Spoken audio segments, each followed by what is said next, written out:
Tonight, it would terrify. Oh my God. An unlikely killer, an unlikely victim. This guy's bleeding to death out here. Twists and turns. Yeah, he had a hat on, and it almost like a beard. Bombshells galore. It was just stranger than fiction. The shooter came across the parking lot and raised his arm, pow, pow, pow, pow. Initially, people have no idea what's happening, right? They think it's just some lone gunman. This person was targeted for some reason. A young father of two senselessly murdered, dropping his child off. Everyone was scratching their heads. Why was Rusty Snyderman murdered? After the shooting, the suspect took off in that minivan and sped off. What did you notice right away about him? His black beard didn't belong. I mean, it was just, I knew it was a fake beard. It just didn't make sense to me. It just seemed too elaborate and too Hollywood. There were some previous incidences that were very odd. He's running. I think he has a gun in his back pocket, and now he's running away. I don't know who the hell he is, and I don't want him by my house. And then all of a sudden, the entire investigation shifted. That had to be pretty disturbing. Looked over Rusty and I said, I'm going to get the justice for you. Hopefully get your revenge. On a clear day with a bird's eye view, you can see all the way to Atlanta. It's big city problems in the distance. Here in Dunwoody, Georgia, crime and danger seem to be somebody else's problem. Until one November morning, this suburban bubble is about to burst with a bang. It was a beautiful fall day right before Thanksgiving. People were running their morning errands. Parents were dropping their kids off to the preschool. One of those parents is Rusty Snyderman, who's on his way back to his car after dropping off his 2-year-old son. Witnesses told police they saw a silver minivan pull up, a man hop out, walked up to Rusty, didn't say a word to him. Walked up, he turned around, pow, pow, pow, pow, pow. I heard a couple of loud pops and looked up and looked over and saw right in front of me shooting Rusty. Shot him several times. I mean, it was pretty much point-blank range. The barrel was either at or right at his skin when fired. There was actually soot deep into the wound from the projectile. And then calmly and coolly walked back to his vehicle and took off. It was almost surreal, the experience. There was no chaos or running or yelling or anything. He just walked back to his van. It didn't look like what I would think a murder would be. They thought it was a movie. They were actually looking around for the cameras. Everybody thinks they know what they would do. You don't. Somebody's been shot and killed. Which way did it go? He headed east, Mount Vernon. Mount Vernon Road? Yeah, he had a hat on, and it almost like a beard. Was he black, white, Hispanic? I can't tell. He might have been. It came over radio that there was a shooting. There was one person down, unknown status, and we all just went. Oh my God, gunshot over here. Somebody records a video. A doctor who happens to be nearby performs CPR, and a teacher grabs the children to get them out of harm's way. There were a lot of witnesses to this shooting. Everybody saw it happen. The shooter made no effort to conceal themselves. Honestly, you know, when the call came out, I was shocked. In Dunwoody, you know, everybody's pretty nice and everybody helps each other. So for something like this to happen, it was just a shocker. The community was absolutely scared. Again, it's not something that happens normally. There's not a lot of violent crime in that area at all. This guy's bleeding to death out here. The police and the ambulance are on their way. He didn't look conscious to me. He looked like he was struggling and trying to, you know, there was some movement, but I knew that it wasn't good. There was a lot of blood everywhere. There were obvious gunshots to the patient. There was no pulse, and he was unresponsive. But that does not mean that you don't work this patient, because there have been times where we've been able to save patients. He was white, possibly Hispanic. I would say he's about 5'9", 5'10". He's got a baseball cap on. It's a silver Caravan, almost looks like a Dodge. He had a hat on. It looked like he had a beard and a silver caliber gun. Let me know when the officer gets right there with the patient. And then who? Everybody's doing that. Okay. All right. Thank you. So we did notify surrounding agencies. I started hearing rumblings about a shooting not far from where I live, probably about a 10-minute drive from my house. And that in and of itself was shocking because it's a very safe community. Let's go now to Channel 2's Mike Pachinik with the latest on what he's learned. Mike. At the time of Rusty Snyderman's murder, I was a reporter at WSB-TV in Atlanta. I'm Mike Pachinik, Channel 2 Action News. His murder happened that morning. I came in the afternoon and was assigned to go back to try to find people who knew Rusty, knew his family, try to get to the bottom of who he was and why somebody would want him murdered. How did you first learn about the Snyderman shooting? It was in the news, obviously. Yeah, it was all over the news. A husband is shot and killed right after he drops his child off. This shooting has shaken the school and the community to its core. The last thing you think about is dropping off your child at school and something like this happened. It's very, very, very, very scary to happen. Tragic. Every parent is scared. Every parent who's got a young child in daycare is scared. They didn't know what the motive was. So it was big news in Atlanta. To me, honestly, it looked like it was professional. It was just the calmness of it. It didn't seem like it was a crime of passion. It was just very cold and calculated. The shooting did happen at close range. There was no indication that Rusty was going to do anything or was trying to attack the person. It was a purely one-sided shooting, and close range to me said it was personal.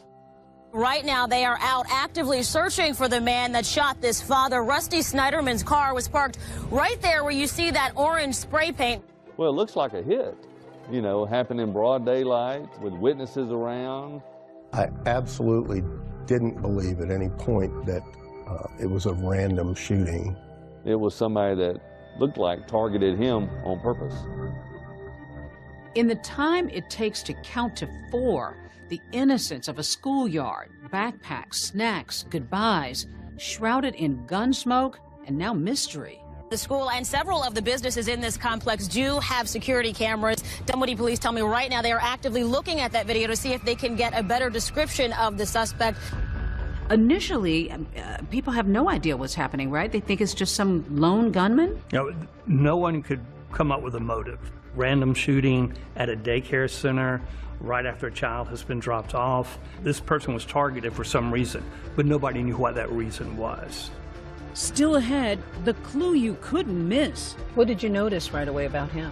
Well, I noticed his black beard. The gunman's less than brilliant disguise. Didn't belong. I mean, it was just, I knew it was a fake beard. Now at Dunwoody Prep, you were here, what was it, 14 years ago, I guess it was. Former Detective Andrew Thompson takes me back to the scene of the crime, just outside Atlanta. You think the shooter was parked over here? Yeah, witnesses had the shooter park over here. As Rusty came around this way, he came around the front of his car, and he turned to open the door. The shooter came across the parking lot and raised his arm, pow, pow, pow, pow. Rusty Snyderman had dropped off his child, and as he was exiting, he was shot multiple times by an unknown assailant who jumped in his vehicle and fled the scene. This was a huge case in Atlanta, and especially since it happened in the parking lot of a preschool, you know, a young father of 2 senselessly murdered, dropping his child off. Just shocked that happened here. This shooting has shaken the school and the community to its core. I was just in disbelief. You know, you never expect murder to step into your life, and particularly somebody like Rusty. I not only didn't know of any enemies that Rusty had, I couldn't imagine him having an enemy because he was such a positive person.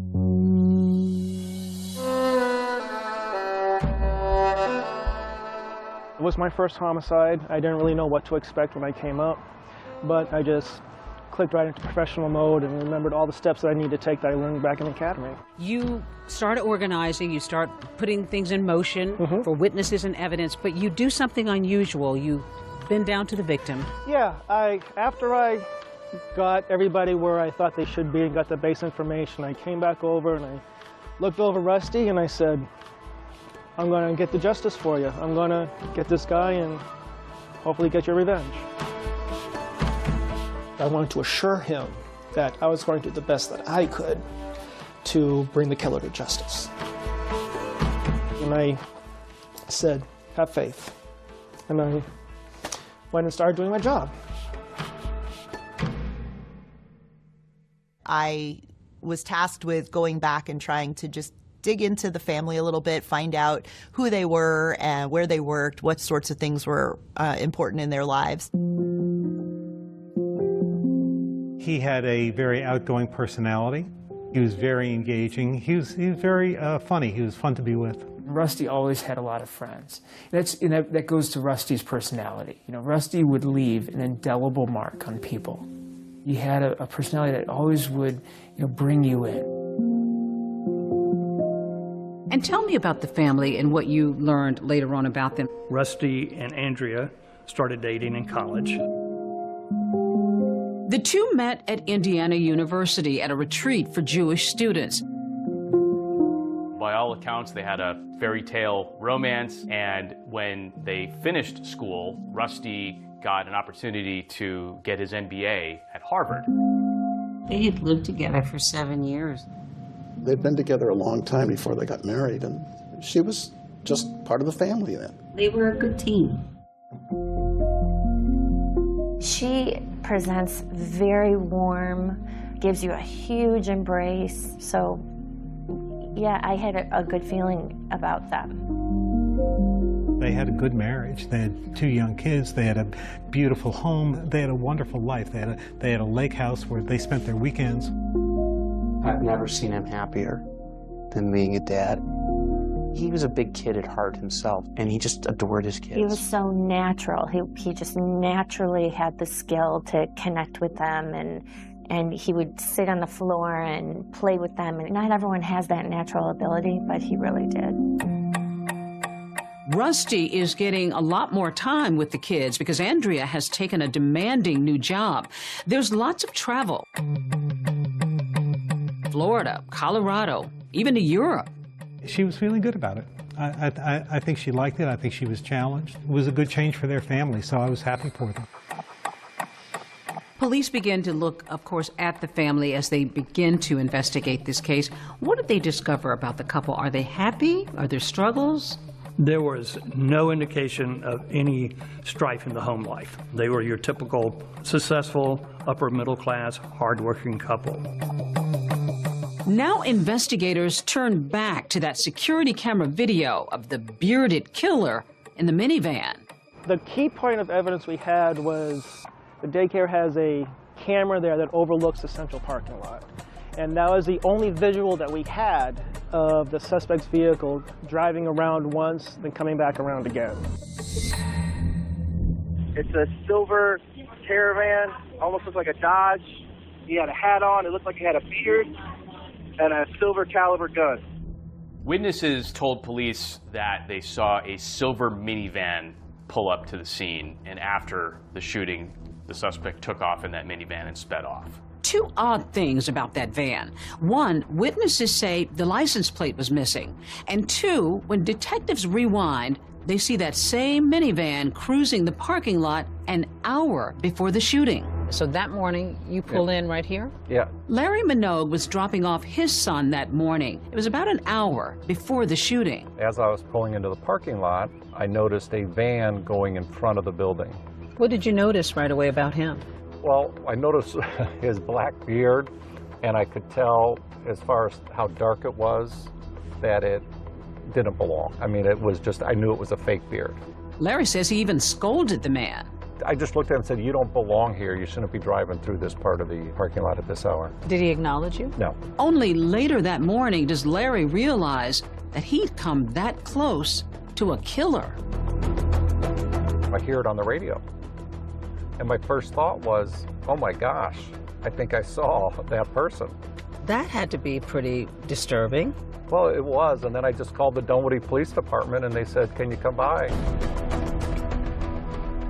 Police release a sketch based on Larry's description. It's shown everywhere.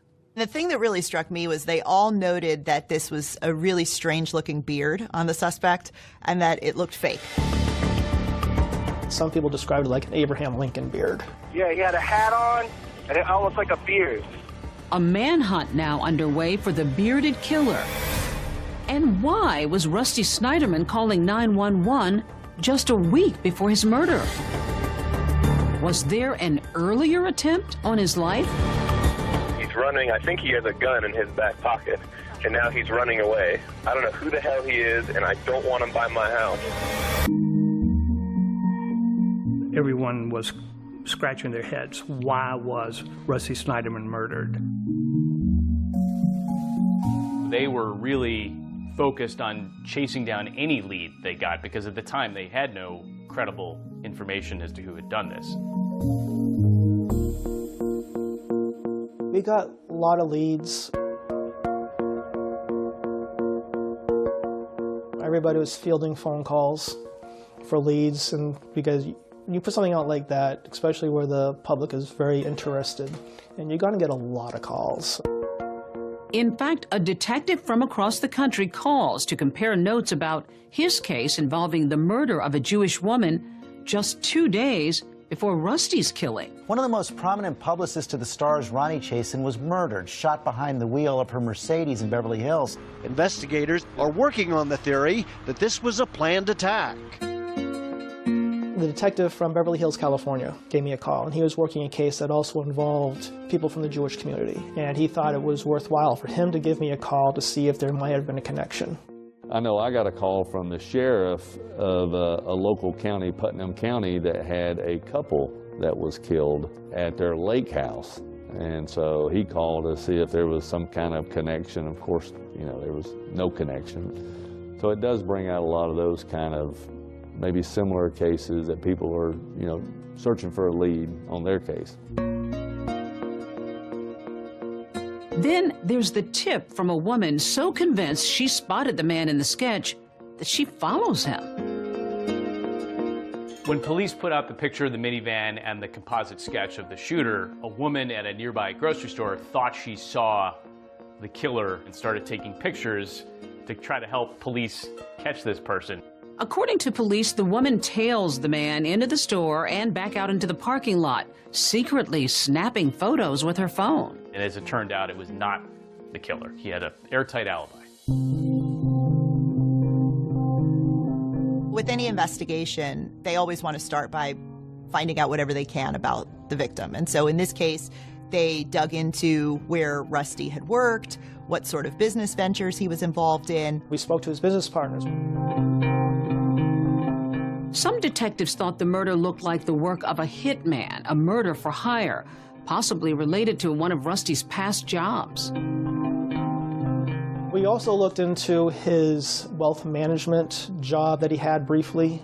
That was could be a great indicator as to a motive for it. You know, if you're a multimillionaire and you end up losing millions of dollars, that could really flip a switch in somebody and want to get revenge on you.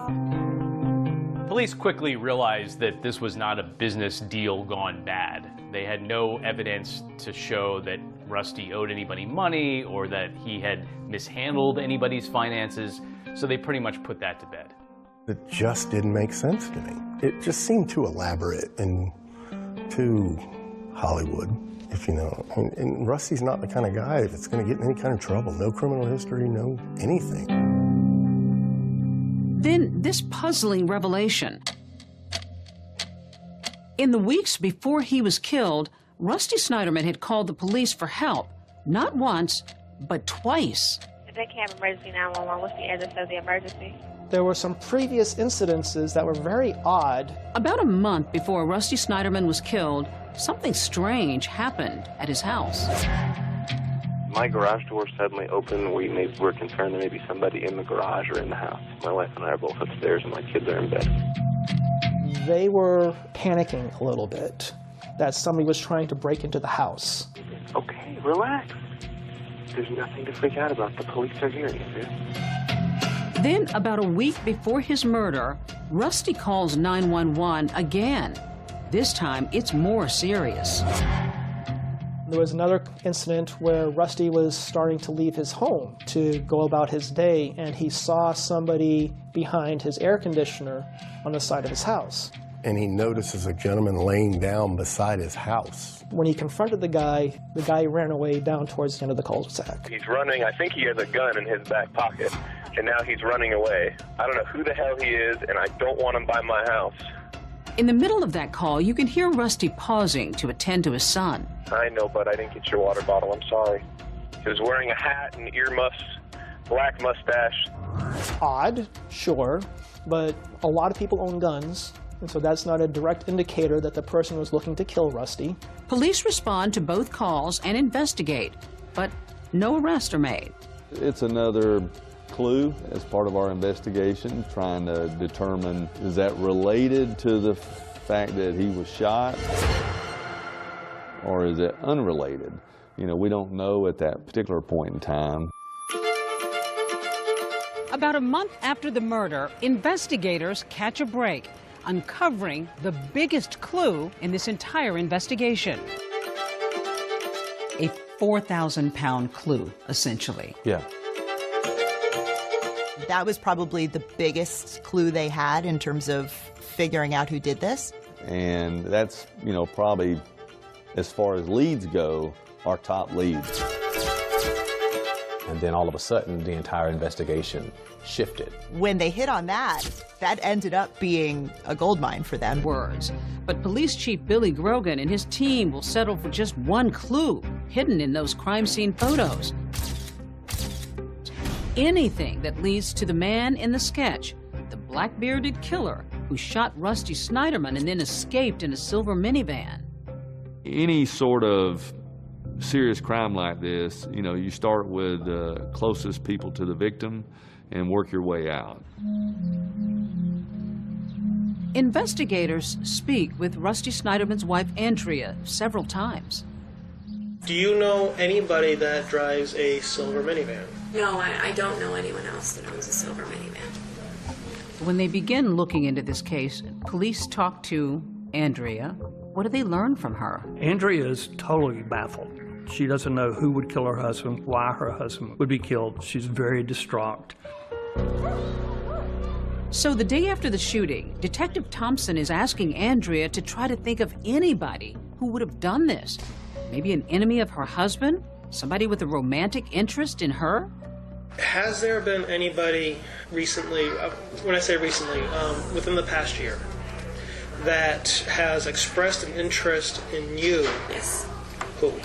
My boss. Your boss? Yes. Andrea says her boss had made a pass at her and that she turned him down, and that was that. This is not an individual that would do something like this. In a follow-up interview the next week, Detective Thompson wants more details. Let's talk about your boss. Okay. How did he approach you with expressing an interest? We travel for business together, and we were at dinner, and he said, you know, he thinks I'm fantastic, would love to have a relationship with me, but knows that that's probably unlikely, and that was sort of, I mean... So it was a very polite... Very. Come on. He really respected me as a person. Andrea tells him that she and her boss remained on good terms, that they continued to work closely together. We're close friends, he and I. Mm-hmm. Even once he said that, and I said no, I mean, we work together a lot, travel together a lot. I enjoy I admire him as a professional. I enjoy learning from him. As for the idea of her husband cheating on her, according to Andrea, it was laughable. He doesn't have time to go to the bathroom, let alone have an affair. And he loved me so much and made that clear a million times a day. So I laugh because it's so absurd. It's absurdly ridiculous. Detectives now turn back to those ghostly security camera images, the killer's minivan. There's surveillance video that reveals a silver minivan. Yes. A 4,000-pound clue, essentially. Yeah. The van was the only solid evidence I had of the suspect. I looked at that video so many hours on so many days on my computer just trying to find the fingerprint on that van that'll make it stand out. How did they go about tracking down this van? Well, we called the manufacturers of just about every minivan that was, looked similar. First I went to Ford, I went to Dodge, I went to Honda. The last one I went to, which was a recommendation from one of our patrol officers, was Kia. But, oh, I hadn't thought about Kia. So I went to the Kia dealership. It was a 2011 Kia Sedona minivan. The 2011 model of that Kia Sedona minivan had only recently become available. There was right around 1,000 or so in the entire country. So that was a relief. And it gets better. The number of 2011 Kia Sedonas sold in Georgia at the time is just a lucky 13. We're calling every single person that owned one of these vans that is registered to. Everybody has an alibi. Nobody's in Atlanta, nobody's in Dunwoody. So detectives go back to that videotape. They get it enhanced and they play it on a big screen TV. And the first time I played it, and the first time I saw this were two stickers on the front windshield that were offset from each other. That was my fingerprint. So now I had to figure out, what the hell are those stickers? And there was a sticker in the window, and it looked like it possibly could be from a rental vehicle. Turns out that Kia Sedonas were a very popular enterprise rental vehicle. And so when they hit on that, that ended up being a gold mine for them. So it was this particular rental car company that had this specific vehicle in their fleet. This leads to another important discovery. By chance, the barcode stickers on the suspect's van had been applied incorrectly. They were offset differently than stickers on other enterprise vehicles. So they ended up getting the list of all of the 2011 Kia Sedona minivans that were rented on that date and the names of all of the people who had them rented. When they went to the actual locations to look at them, they were able to figure out which van it was based on those stickers because they weren't properly placed. They were like ever so slightly off instead of being parallel across the windshield. I asked my rental car company contact, hey, when you have this year, make, model vehicle come into any of your lots, let me know. He said, absolutely. And he gave me a call one day, hey, we have a vehicle that might be what you're looking for up in this lot in North Georgia. Detectives find the windshield stickers match those on the van at the crime scene. And then, bingo. A search of the minivan turns up synthetic hairs, just like those from a costume beard. Beard fiber would be good evidence because we had several witnesses who said it looked like the suspect was wearing a fake beard. Police now have the getaway car driven by Rusty Snyderman's killer. And better, they have the name of the person who rented the vehicle. A man by the name of Hemi Newman. Who had the van on that day? Hemi Newman. I think we found our guy. Don't know why yet, but we found our guy. Detectives now have their suspect right where they want him, in their interrogation room.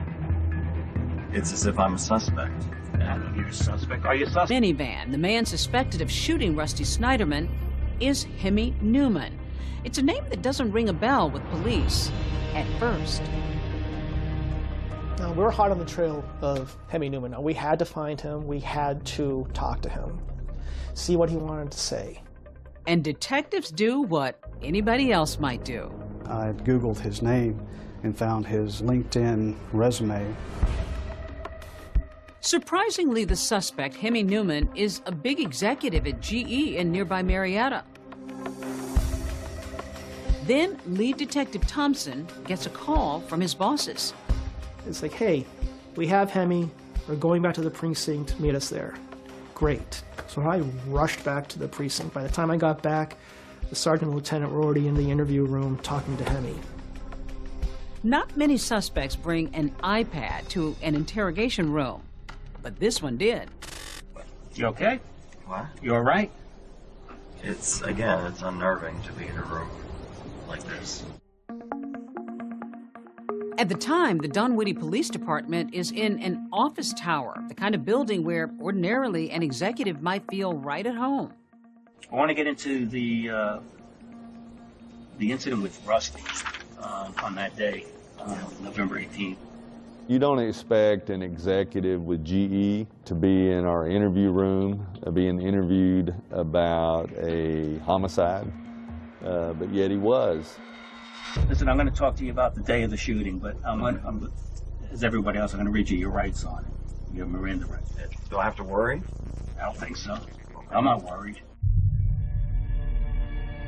Newman isn't under arrest. He's there voluntarily.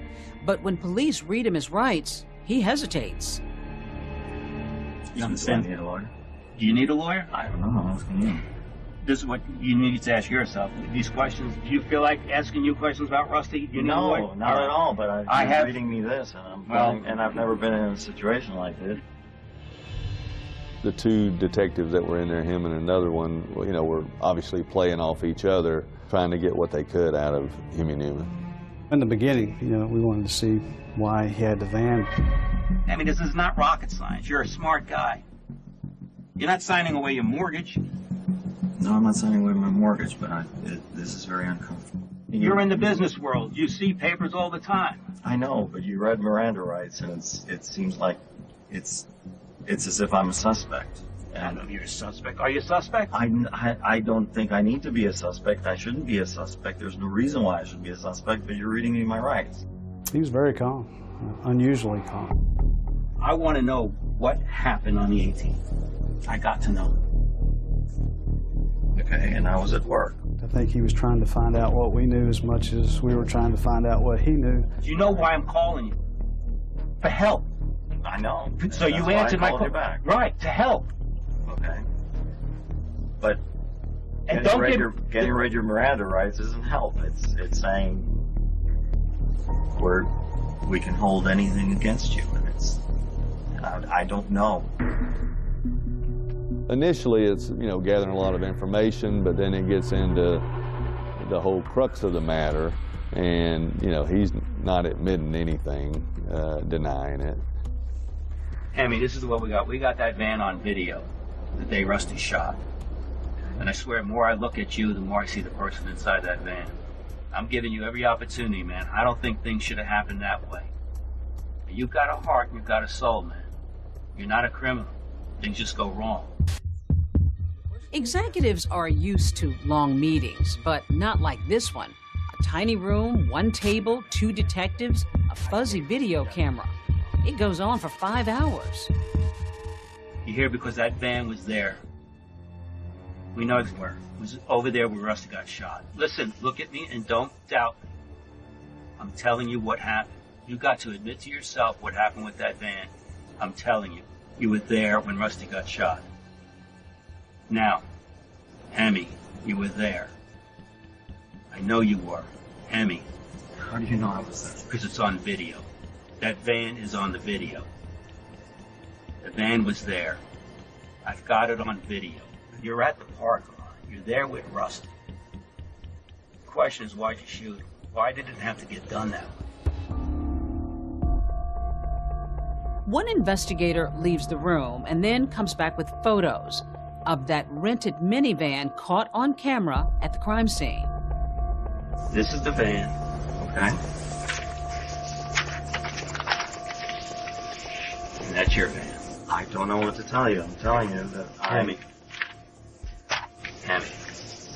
look me. I'm not there. As the interview went on, he was looking more and more guilty. You're telling me you didn't do this? Hammy.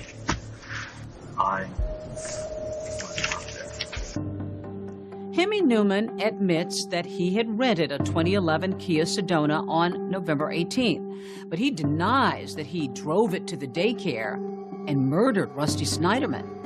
Are you prepared to tell me now you're not the guy? Because you haven't said that yet. All afternoon, you have not said, I did not damn do it. You sit here and crowd me, you come up with all this stuff, you're accusing me of something, and it was obvious from the beginning, because I knew you guys were talking about the car, that you're somehow implicating me in this whole thing. Newman says he's got an alibi, that he was at work at GE the morning Rusty was murdered. But investigators aren't buying it. At that point, we had all the evidence we needed to place him in the minivan, say that nobody else drove the minivan. I went out and got the arrest warrant for Hemi Newman. Go ahead and stand up for me. You've been explained to what's taking place tonight. You've been placed under arrest for the murder of Mr. Snyder. Yes. At the same time, while we were finishing the interview, we were confident we had our guy, and we had a whole lot more work to do. No, it's far from close. You need a probable cause to make an arrest. You need a lot more to get a conviction. Police say they've got the man who shot Rusty Snyderman, but they still don't know why, what, or who could drive a man like Hemi Newman to kill. The big question that hung over all of this is what could drive someone to commit murder? It was becoming more and more clear that there was a lot more to the story. You've been placed under arrest for the murder of Mr. Snyder. Why would a late 50s executive wake up one day and kill somebody? Put a wig on and gun somebody down in a parking lot? A young father of two senselessly murdered, dropping his child off. This was national attention. You come back to a case that now is swarming. This is what he did. The man wanted someone else's wife, so he killed her husband. The plan included me being there for Andrea after the fact. He got caught, and all of a sudden he's insane. I see dead people. They're telling me to kill people. What was that all about? What was this description of a demon and an angel? A demon that sounded like Barry White and an angel that sounded like Olivia Newton-John told him to do this? Like, come on.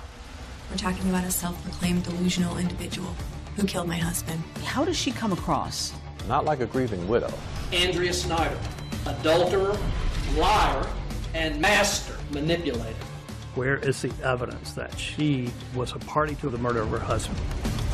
When investigators arrest Hemi Newman for gunning down Rusty Snyderman in this parking lot, the question so many are asking is, why would a GE executive want to murder a father of two? He got shot for one of three reasons: greed, revenge, or lust. Detectives think they've got their person, but they're searching for which of these age-old motives may have driven Hemi Newman to kill. And they discovered a curious connection between him and Rusty Snyderman's wife, Andrea.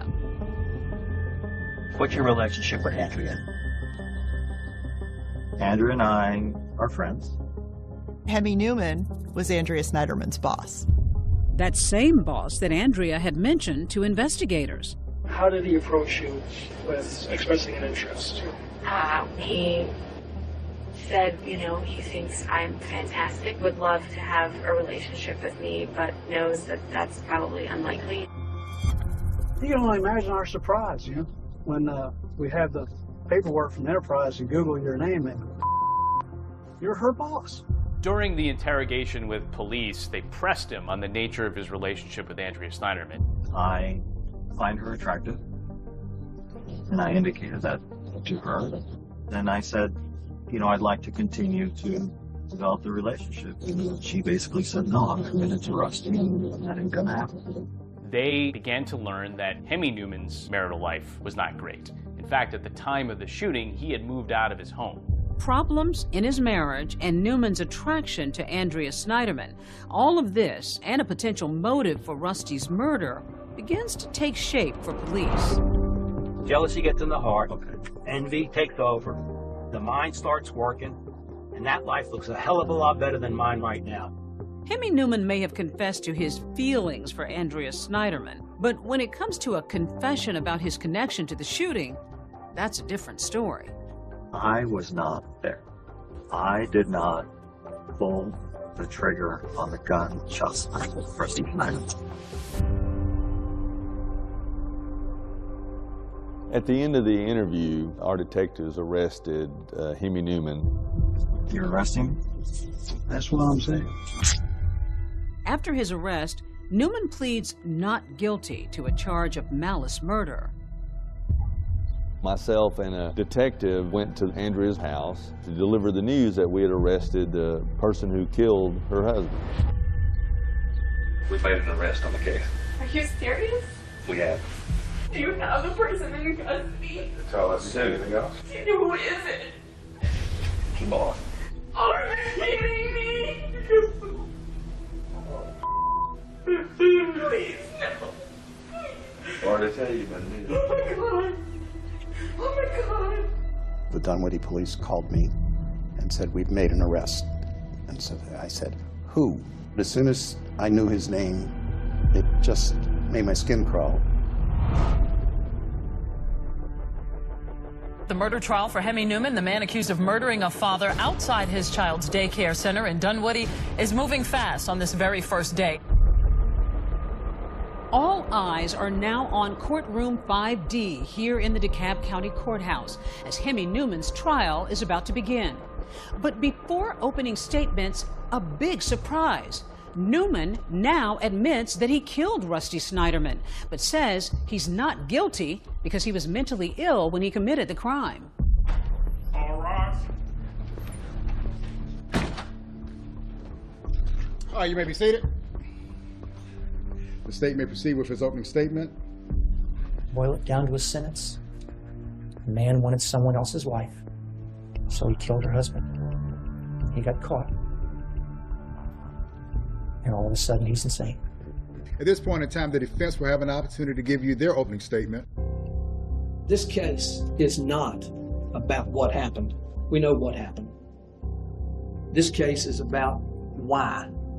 Hemi was like a puppy in love. He felt that he and Andrea were like soul mates.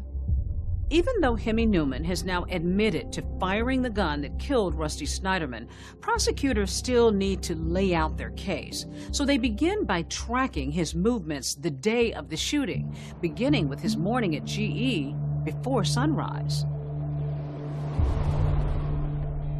So he's up at his office at 5:30 something. Turns on his computer, does a few things, and without using the elevator, exits. Defendant used the stairs and went out an unmanned back door.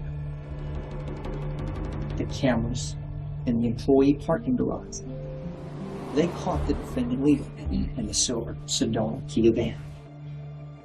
Prosecutors argue that just 2 hours after Hemi Newman shot and killed Rusty Snyderman, he fills up his rental car with gas, returns it, and then heads back to work in his own car.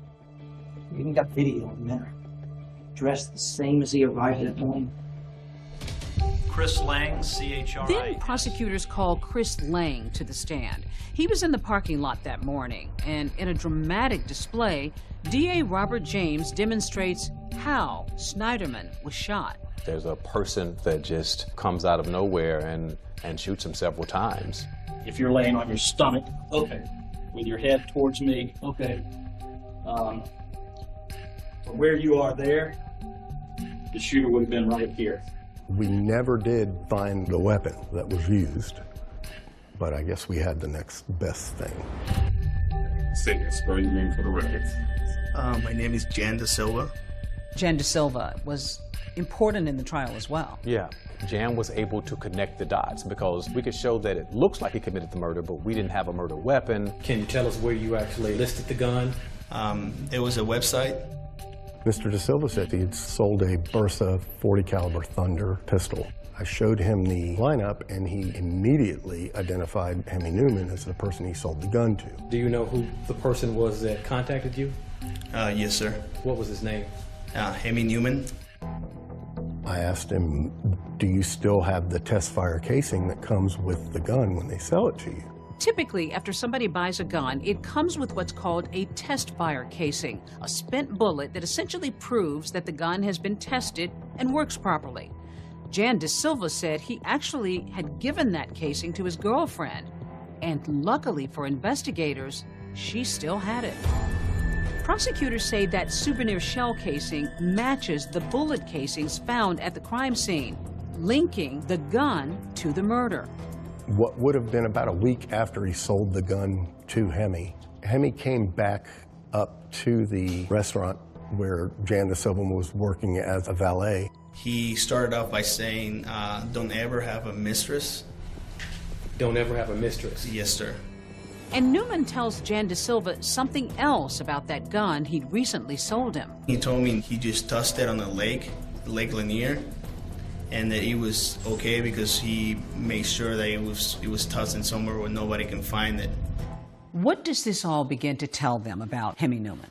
This was a massive cover-up. All right, Mr. Deputy, we're in recess till 9 o'clock tomorrow morning. A well-planned cover-up and proof, according to prosecutors, that Hemi Newman was very much in his right mind when he planned this murder. But now his trial is about to take a truly bizarre turn, one that includes some of the world. Was in the so-called daycare murder trial, a Georgia man accused of gunning down his romantic rival. Tell me how intense this was. This was national attention. It's the most intense case I've ever been involved with, and I've tried high-profile cases. Bring in my jury, please. The prosecution painted Hemi Newman as a lying, cheating man who was faking his mental illness, who wanted Rusty Snyderman out of the picture so that he could marry Andrea Snyderman, take their money and her children, and ride off into the sunset. Hemi was broke. All those things came out in his interrogation. He was unhappy in his relationship with his wife. You have all these expenses, and we have no money. I told my wife, I said, we don't have any money. We're broke. The defense, meantime, painted a picture of a troubled man with undiagnosed bipolar disorder who had a traumatic childhood. The answer of why in this case, it actually begins with Hemi's father. His father was a concentration camp survivor. Very difficult man, very distant man, not very loving. Our belief was because of his bipolar disorder, he didn't have the capacity to know right from wrong at the time of the shooting of Rusty Snyderman. To counter that argument, the state shows jurors videos of two different evaluations of Hemi Newman with a court-appointed psychiatrist. What I've been told that I need to do, and that is that Rusty needed to die. And this is where the trial takes a truly bizarre turn. During the summer of 2010, the defendant claims that he was visited by a 6-foot dark demon. Also, he claims a 6-foot bright white angel came to him. Is it a low voice, a high voice? A deep voice. Almost like a very white. That's right. According to Newman, the demon in his head sounded like the R&B legend behind hits like Never Never Gonna Give You Up, seen here on pop music TV show Pop Pop.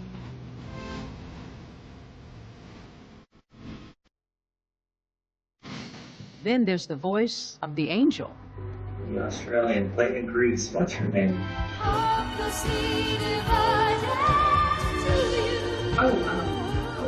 Yes. That's the best way he could describe it so that we could understand what he was saying. What was that all about? There are essentially two ways you can be acquitted if you commit a crime and you claim that you're insane. One way is what we call the right from wrong test, that you were so far gone that you don't understand the difference between right and wrong. The other way, which was the centerpiece of this trial, is that you were suffering from a delusion that compelled you to do the act.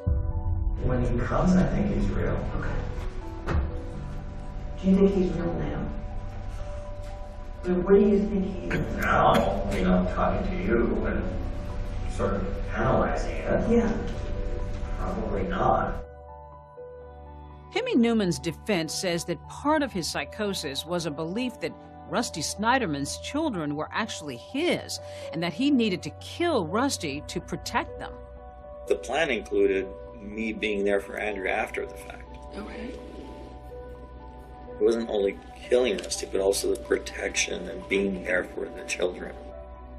Hemi's goal in shooting Rusty was to save Rusty's children from the same kind of torment that he himself experienced as a child. He thought he was doing the right thing by killing Rusty to save his children. And during those recorded interviews, Newman makes some surprising allegations about his relationship with Andrea. We kissed, very briefly, it was just a very brief kiss. That was it. And then I told her, I said, "You're going to regret this." Newman also discusses a business trip he says he took with Andrea, where he claims they ended up alone in a hotel room watching a movie together. I was already pretty late. She put on her pajamas, I put on my pajamas, and we decided to watch the movie in bed. And we became intimate. And You had intercourse? no. And then I went back to my bed. Andrea denies this ever happened, and Hemi Newman continues to maintain that he and Andrea never had a sexual relationship. But prosecutors think there could have been another motive: money. Rusty Snyderman had a couple $1 million life insurance policy that really became a focal point for investigators. He wanted Rusty's life, and he wanted Rusty's wife. He wanted the money because they're wealthy. The house was paid for. I think the house at the time was worth almost $1 million. State calls Andrea Snyderman, Judge. It's becoming clear that at this trial, there's one person everybody wants to hear from. Do you have any idea why the defendant would have these feelings toward you? I think I'm a pretty nice person. And when Andrea Snyderman takes the witness stand, it's a very hot seat. Do you know why Mr. Newman would have emailed a friend that you finally gave in? No, I don't. We're talking about a self-proclaimed delusional individual who killed my husband. Would testify in Hemi Newman's trial. But the star witness, undeniably, is Rusty Snyderman's widow, Andrea. Once she takes her seat here, things quickly turn hostile. State calls Andrea Snyderman, Judge. Did the defendant ever express his feelings for you? Yes. Do you have any idea why the defendant would have these feelings toward you? I think I'm a pretty nice person. I'm a very caring person. Were you and the defendant romantically involved? No. But for the next 2 days, the nature of Andrea Snyderman's relationship with her boss takes center stage at trial. Prosecutors going over details about their business trips together, reading from some very unbusiness-like emails between them. It's about how you felt when we looked at the stars in Tahoe, when we woke up Friday morning in Denver, when we walked out of the restaurant on Thursday, when you took my hand and nestled your head on my shoulder. Okay. Okay? Yeah. Did that happen? Did what happen? Did you wake up together in Denver and Tahoe? No. Even so, Andrea testifies that when she and her boss traveled together, she allowed him into her hotel rooms 2 times. But she says that was before she realized Newman was stalking her. Did he stalk you from inside your own room? Stalking can take on many different meanings. So that's a yes. He was there to spend time with me. In your Evidently. room? In your room? Yeah, he did not share a room with me. Was he in my room? He might have been for a little while, but didn't share a room with me. And whether Andrea recognized it or not, it seemed that Newman's behavior was becoming more and more unpredictable. Remember that 911 call Rusty made to police about a strange man lurking outside his home? I don't know who the hell he is, and I don't want him by my house. Turns out, That was Hemi Newman, an admission he eventually made during one of his mental health evaluations. I told Hemi, I told like 6 other people also what happened on the side of my house, because it was bizarre and scary. Normally, when you're called as a prosecution witness, you're there to help their case. They treat you nicely. They treated her as a hostile witness from the get-go. I had no choice but to continue my career and my job. Andrea Snyderman was defiant because both sides were coming at her, full bore. The stalker that you've now testified about, you picked him up at the airport. Yep. You flew home with him. That's correct. You changed seats to sit next to him. That's how we always traveled. In one of the emails, she talks to Hemi about feeling like she's betrayed her family and expressing remorse over actions. I turn to the second page of that email. Yep. Hemi Newman says, please never forget how much I love you. And how did you respond?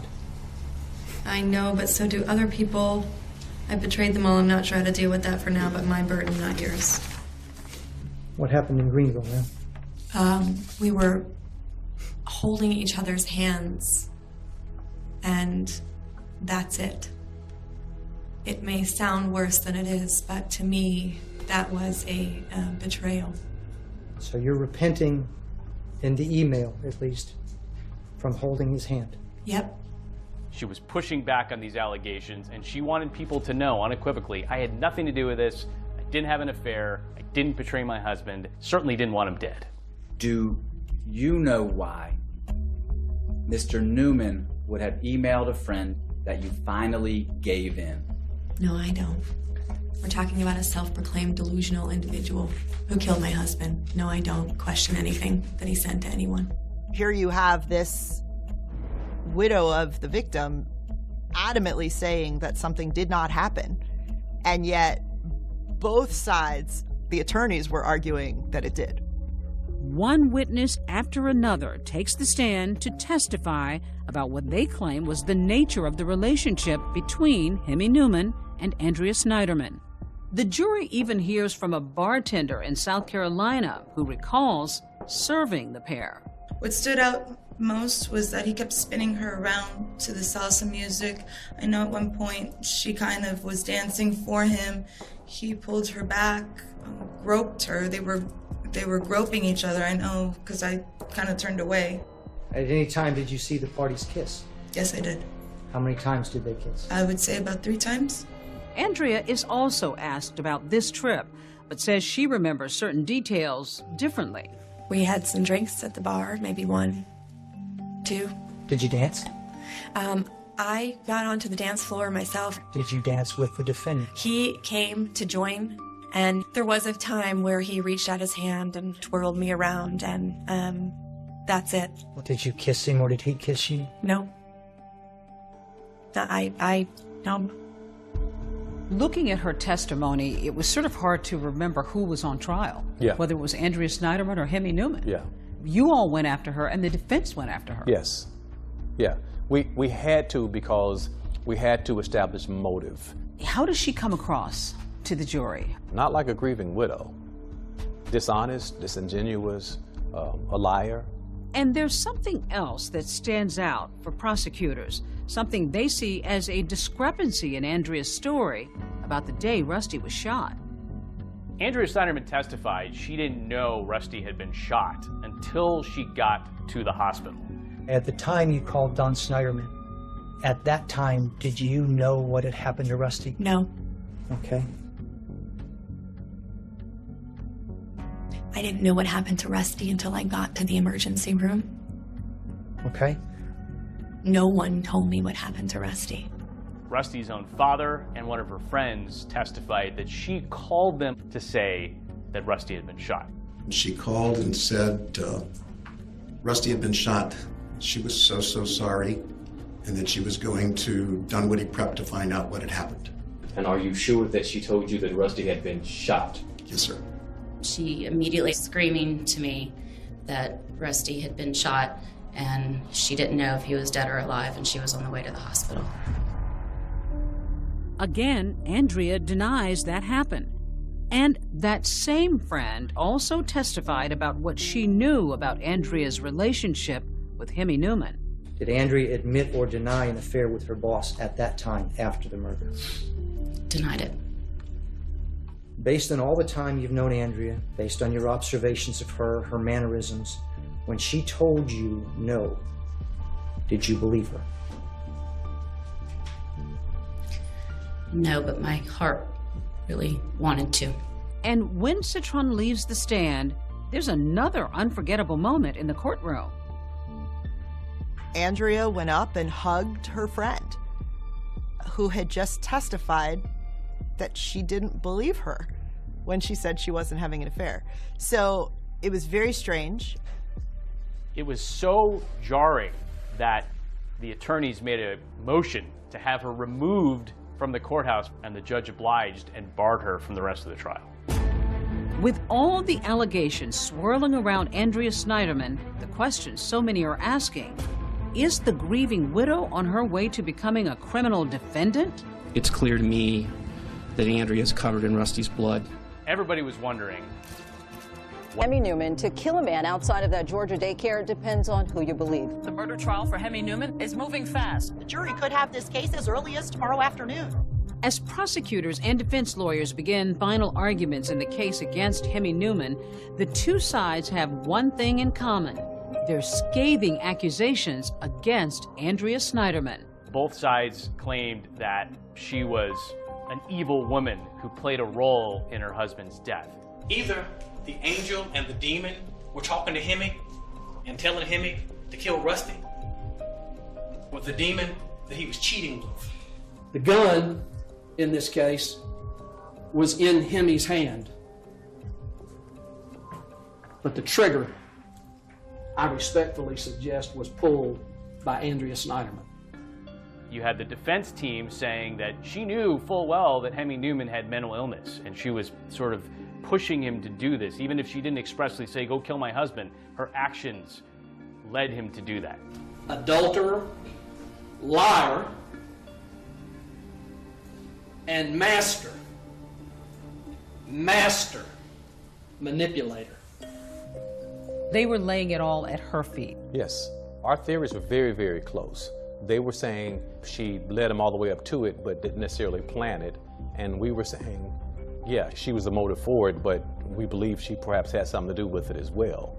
Hemi didn't hide his crime from Andrea because Andrea already knew.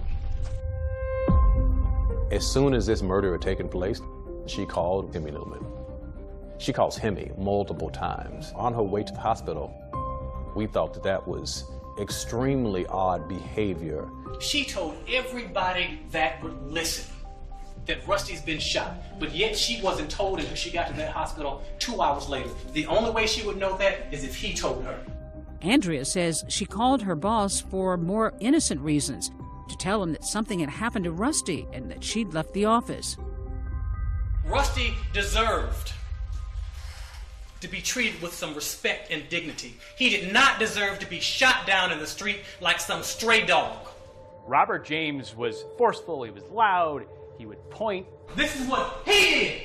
He was putting on a show, saying, no, no, no, he's lying about this mental illness. This was an affair.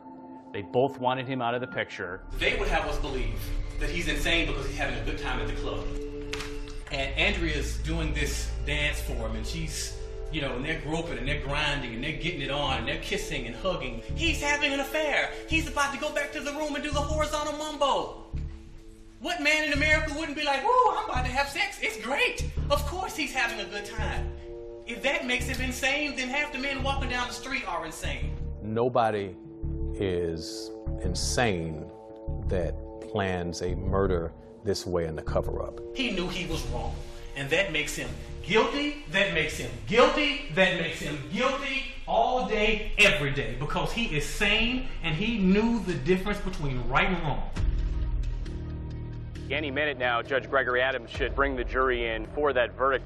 There was never any question that he was going to be found guilty of something because he admitted to shooting Rusty Snyderman. The question was, would he be found guilty but mentally ill or not guilty by reason of insanity? would he be sentenced to prison or to a mental hospital? Deputy Moore, bring in the jury. After deliberating for 8 hours, the jury is back with a verdict. We, the jury, find the defendant as to count 1, guilty beyond a reasonable doubt. We were devastated because he still goes into the prison system instead of a mental hospital. Just come up here, Mr. Newman. He had not testified at trial, and I think he wanted to be heard. Your Honor, I prepared this statement to express my sense of loss for the death of Rusty Snyderman. I'm so sorry for their loss. He apologized to his own, family, his children. It is also a tragedy for countless family and friends who saw a person they loved, admired, and respected, who saw him arrested and shamed. He talked about himself. It was sort of all about him. Kind of felt like, woe is me, I'm sorry I got caught. Ultimately, the judge sentenced Hemi Newman to life without parole. Throughout this case, Rusty Snyderman's family, specifically his brother Steve, were at the forefront. He was kind of the family spokesperson, and he didn't mince his words. It's clear to me that Andrea is covered in Rusty's blood and will have no peace until everyone involved in Rusty's death is held accountable for their actions. Andrea Snyderman releases a statement saying she was, quote, grateful for and relieved by the verdict, and describing her husband as an amazing man. Everybody was wondering, what's next with Andrea? She took the stand in that bombastic way. Everybody thought that she had something to do with this. The question was, would police and prosecutors go after her? And about 5 months later, we got our answer. Good afternoon, everyone. I'm Jovita Moore. I'm Justin Farmer, and officers arrested Andrea Snyderman today at her family's home in Putnam County. As soon as that indictment came down, those marshals pulled Andrea Snyderman out of her parents' lake house and hauled her off to jail. She is facing charges, including the murder of her husband, Rusty Snyderman. In layman's terms, if you help, you can be charged like the person that did it. After Andrea's arrest, the jury foreperson in Hemi Newman's trial speaks out. She was very angry when she was on the stand, and I thought, there's something. She really is hiding something here. We don't know how she's involved, but she's involved. And we need to know, how can we have any peace when we don't know the truth? But what can the prosecution prove? Lies throughout the investigation and throughout the trial. Then a bombshell development in Andrea's case before her trial even begins. Andrea with malice murder. A lot of people were surprised. I always had empathy for her, but at the same time, there were all of these unanswered questions. And so, those unanswered questions you want answers to. You hit her with an array of charges. Correct. We charged her with murder, obstruction, false statements, perjury. Are you thinking that you're going to be able to put her behind bars for possibly life as well? Yeah. I have some very strong circumstantial evidence, right? She's calling the murderer, who she happens to be having an affair with, moments after she finds out that her husband is shot. And then the night before the murder, there was a search on the computer for death benefits. The question is, do we have enough evidence that we can go from she probably had something to do with it to she did have something to do with it? Where is the evidence that she was a party to the murder of her husband? All you have is that she may have lied about having an affair. That doesn't mean she had anything to do with her husband being murdered. Indictments are built on solid foundations of evidence, and this one will fall like a pillar of salt. After 3 weeks in jail, Andrea Snyderman is released on bail and pleads not guilty to all charges. Anything you want to say just about how much you're looking forward to seeing your children? The judge put her under house arrest. She couldn't even take her children to school. On the eve of her murder trial, nearly a year after she was arrested, Andrea Snyderman's in court when the DA drops a bombshell. I'm standing before the court, standing before millions of people perhaps, asking for the court to dismiss a case right before trial. Robert James, the DA, had to go in front of the judge and admit that he did not have enough evidence to proceed with a murder case against Andrea Snyderman. I believe that it would be unjust and unethical to go forward on a charge that I am not 100% sure someone is guilty of. That can't look good for your office, though. Oh, it looked terrible. How hard was that for you, and how often does that happen? It doesn't happen very often. If you say that the prosecutor is a minister of justice, then you have to own that it's not what you know, quite frankly, it's what you can prove. Murder charges against Andrea may have been dropped. Mr. Deputy, bring in the jurors.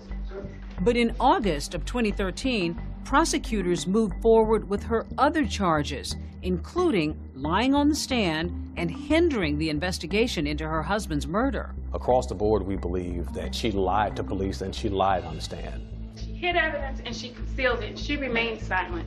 She didn't tell them that she was a willing participant with Hemi Newman in this relationship. The fact that she called Hemi and the fact that she texted Hemi, she hid from the police. She suspected him immediately, but she hid her suspicion.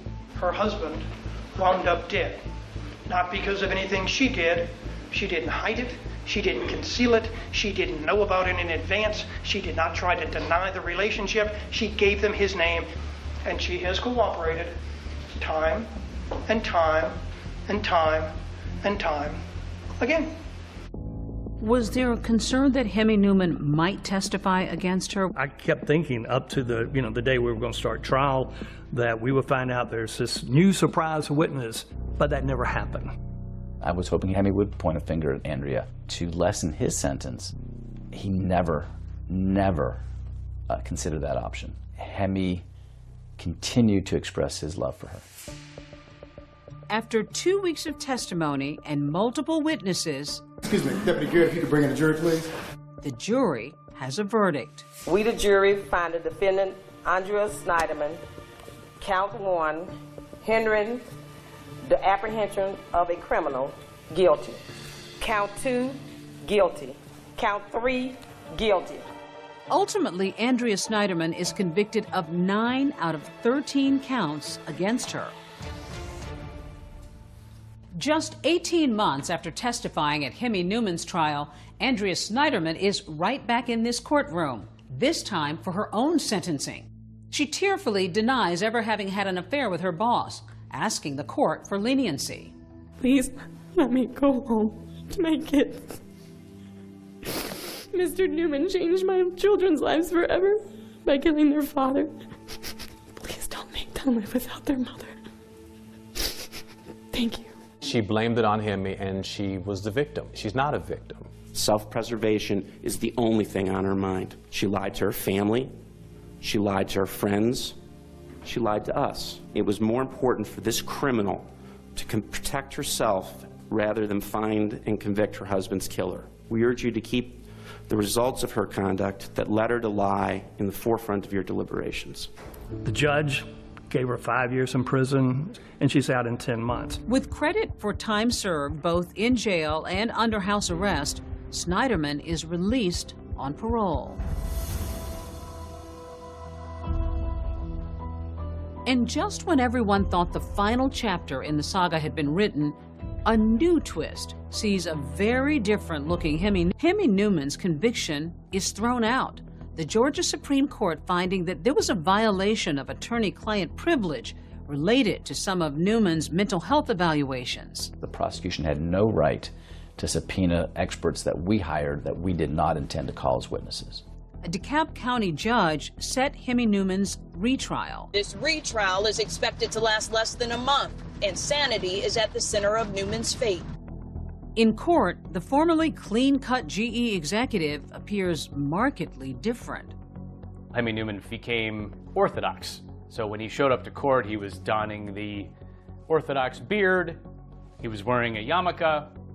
Once again, Newman's defense is arguing that delusions drove him to kill Rusty Snyderman. You will come to the right verdict, and that is that Hemi Newman is not guilty by reason of insanity. The jury doesn't buy it, once again finding Newman guilty and sentencing him to life in prison without parole. Hemi will never get out of prison. He's gonna live his life regretting his actions, regretting that he has no relationship with his own children, regretting that he lost everything. As for Andrea Snyderman, she's out of prison and no longer has a criminal record, thanks to a Georgia law called the First Offender Act that focuses on nonviolent crimes.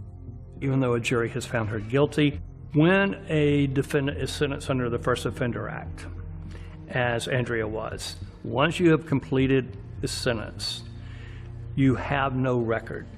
Andrea Snyderman, wherever she is today, under Georgia law, is not a convicted criminal.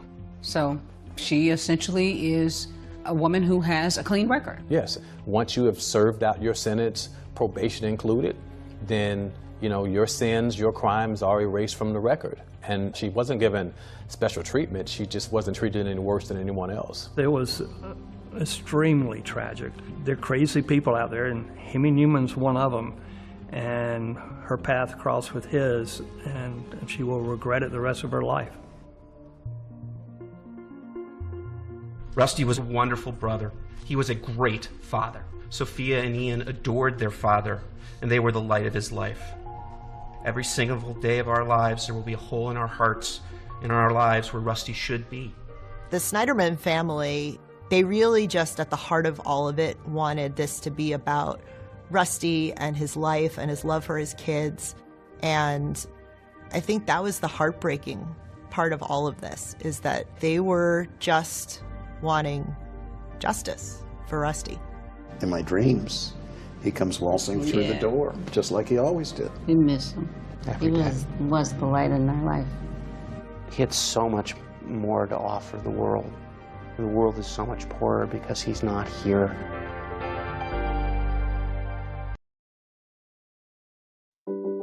An ambitious young woman, loved by the community. Everyone was friends with Terry. She was hardworking, had 2 jobs. By 21, she owned a home. Has her future ripped away. This was a particularly brutal attack. They stabbed her multiple times on that road. This would have been a horrifying death. Police discover unwanted admirers prone to violence. He was covered in blood and had blood in his hair. And always carrying a knife. He was jealous and said that he'd kill her. But the evidence leads nowhere. The investigation is getting older and older and harder to solve. I didn't think we were going to get an answer for this case. Until a surprise breakthrough. I was beyond excited. I actually shouted, "Oh my God," at my desk. Points to a killer off the radar. Right away, I'm like, who's that guy? Why? Why did someone do this? People said, oh, no, he wouldn't kill anybody, but he had this pretend life. He had no criminal record. He did not emerge as a likely suspect at all. Germantown, Wisconsin, a sleepy village celebrated as one of the best places to live in America. I grew up in Germantown. It's, a small community. I would ride my bike to the store for my mom. It was not someplace that you were afraid of. Germantown is a small town near Milwaukee, a lot of farmland, a lot of open spaces, just a lot of dairy farming, some factories, and homes.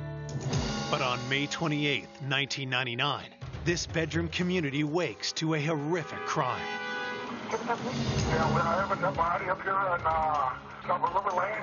There's a green car there, green Pontiac car. She's laying on the curb. There's blood on the road. I got a phone call that there was a suspected homicide in the industrial park. I immediately went to the crime scene. I saw a vehicle on the side of the road facing west, a large amount of blood in the roadway. I observed what appeared to be footwear impressions in blood. I saw what appeared to be drag marks of blood, 2 large pools of blood, and alongside the vehicle was a female lying face down. When we rolled her over, she had a significant number of what appeared to be stab wounds on her front. She had stab wounds on both sides of her neck. She had some blood on her hands, and we're always hoping that there's a fight so she can either scratch the attacker. So the hands were swabbed for DNA. We proceeded with the perspective she may have not been expecting it, and things went south very, very fast. I do believe there was rage in this case. That usually is indicative of personal, that they know each other, and it's almost to the point of overkill. Who was this woman who had been so savagely murdered? Investigators looked to the victim's car for answers. The vehicle itself appeared to be parked in a reasonable manner alongside the road. Her car keys were by her body, so she probably had them when she got out of her car and then dropped them in the fight. The keys indicated that she willingly got out of the vehicle and talked to someone, and then the homicide occurred. The stabbing continued not only in the roadway, but on the grass at 2 different locations, and then it looked like it may have occurred alongside the vehicle. There's blood spatter and cast off on her wheel, on her hood, on her fender, and up on her windshield. Her purse was in the vehicle. There was $200 in her purse. This was not a robbery. This was something else.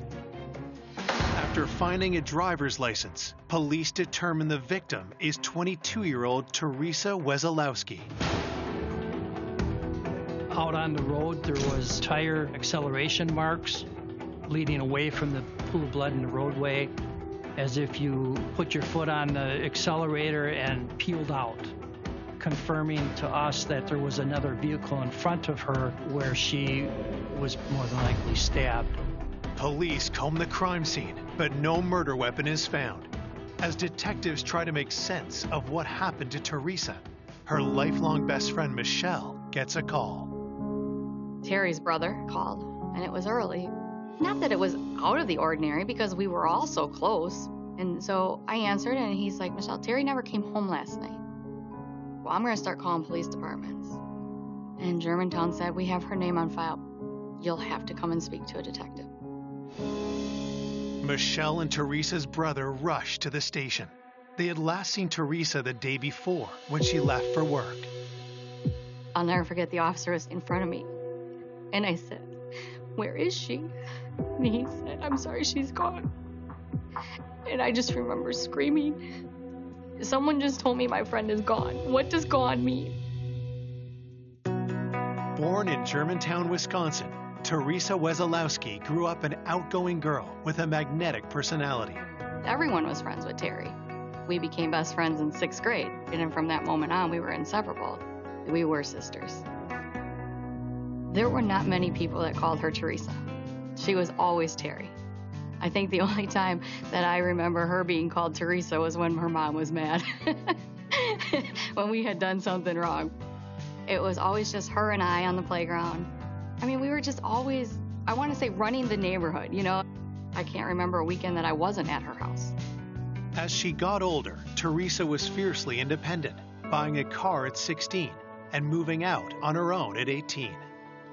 She was working at Cousins Subs in Mequon, and she would go there at 7 a.m., and she would get done by 1, and she would head over to Stone Container, and she would work till 11 o'clock at night. Despite a heavy work schedule, Teresa loved to be social. Oh, Terry was fun. You know, Terry liked attention, and she definitely liked the attention from men.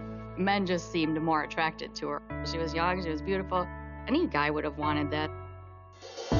How, then, did someone so driven and well-liked meet such a horrible fate? Young female, you know, at the beginning of her life, getting things together, and it's ended. Back at the station, investigators reach out to Teresa's family and friends to piece together the hours leading up to her death. Her shift ended at 11, and the last that anybody saw of her that we know of was that she got into her vehicle and left that parking lot. During the interviews, detectives get their first tip. That morning, the officers received a contact from somebody at the Department of Public Works. They had a channel on the same radio system that the police department was on, so they would know that the homicide occurred. They indicated that somebody driving a truck pulled into the parking lot. An individual got out, and they said that he was covered in blood and had blood in his hair. Is this man somehow connected to the crime scene? Detectives head over to interview the witnesses, who tell police they'd never seen the man before. We were told the truck driver asked if there was a hospital nearby, and then he indicated now he'd just clean up in the bathroom, which he did, and then left. It's very common that the person who's doing the attacking gets stabbed too or cuts himself, especially if there's a struggle. Now we had a suspect, a viable suspect, and now we needed to find that person to figure out what happened. Coming up, detectives uncover suspects with violent tendencies. He said he can cut people like paper. He could become abusive and violent. And untangle a web of deception. Well, he was never married. He didn't have any kids. He said, I don't want to be a snitch. Leading them to a suspect they never imagined. We really felt that we had turned the corner on this case. It was almost surreal. It got me because it wasn't anyone I knew. Hours after finding Teresa Wesolowski stabbed to death at the side of the road, police search for a man seen covered in blood at a nearby public works building. We had a very good police artist. He did a sketch of the individual based on the statements from the witnesses, put the word out there into the community. While police wait for leads on the bloody man, they shift their attention to Teresa's home to look for clues. I went down to Teresa's house. We made a search of the residence. I checked the shoes in the residence against the footwear impression at the crime scene, and none of them matched. So the footwear impression at the scene weren't Teresa's. Investigators talked to Teresa's family and friends, hoping to learn more about her. They learned she was dating someone named Charlie. Charlie was a young man who didn't hold down a lot of jobs very well. He was staying at his parents' house. They had been dating for a few months prior to her homicide. We had known Charlie since grade school. We grew up with Charlie. He was 3 years older than us. We had some people that we interviewed that said they fought a lot or she wanted to break up with him. I didn't think Charlie was good for anyone. In Terry's mind, he was temporary. A couple of weeks before her homicide, we found out that he borrowed her car while she was at work and failed to pick her up. She walked to the tavern, and then they got in a bit of an argument, and she finally said enough is enough. Friends worried how Charlie might react to Teresa moving on. Some of the people indicated that Teresa told them this boyfriend was jealous and said that if he caught her going out with somebody else, he'd kill her. He said, give me 2 weeks and you won't have your friend anymore. You're like, what do you mean I won't have my friend? So that it raises a flag that we have to determine if it got worse after that or was it just a one evening spat. You know, stabbing is very personal. That usually is indicative that they know each other. Why did someone do this? What did she do that was so bad that someone had to stab her repeatedly in this crime of passion? Police immediately bring Charlie in for questioning. Charlie was very nervous and seemed to act like he didn't really want to be there. When police asked Charlie where he was the night of the murder, he says he was home. He lived in the basement of his parents' house, and he was alibied by his mother. I remember the mother claiming there's no way he could get out of this house without me hearing it. However, he slept in the basement, which the patio door opens up from the basement outside, so he could leave the house without his parents knowing. At times, Teresa got off of work at 11 at night, and she's found in the morning at 5 or 6 o'clock. So his alibi has weaknesses. It's not airtight. Could Charlie have snuck out, driven to see Teresa, and murdered her? Did Charlie have access to a car? He borrowed cars from people a lot. So could he have had a car that night? Yeah, he could have. The homicide's probably less than 5 miles from his house. Police look to the tire track evidence. The tire tracks at the scene were measured and documented. I made contact with the Michigan State Police, who have a database of vehicles. They came back with a list of vehicles based on manufacturer specifications that could have created that. And it's quite a large list. While detectives continue to investigate Charlie, they also turn to the box factory where Teresa worked. Whenever you have a homicide like this and it's right down the road from where she worked, obviously your biggest pool of suspects has to be the guys she worked with. There was a fair number of men that were interested in her, and there were some that, had dated her. There were some that wanted to date her. It wasn't like she was going out and dating them. She just liked hanging out with them. So we went to the factory to determine who had contact with Teresa, and is there anything that stands out and points to any particular individual as possibly having done this. We interviewed one of her co-workers named Mark Lebecki. Mark Lebecki worked the same shift as Teresa. Mark was known as a soft-spoken but well-liked guy at the factory. He's a very quiet individual, very reserved. Most people would describe him as very mellow. Working just a few machines away from each other, Mark and Teresa had become close. He talked to her at work. He was a nice, likable person. And it got to the point where they developed kind of a friendship.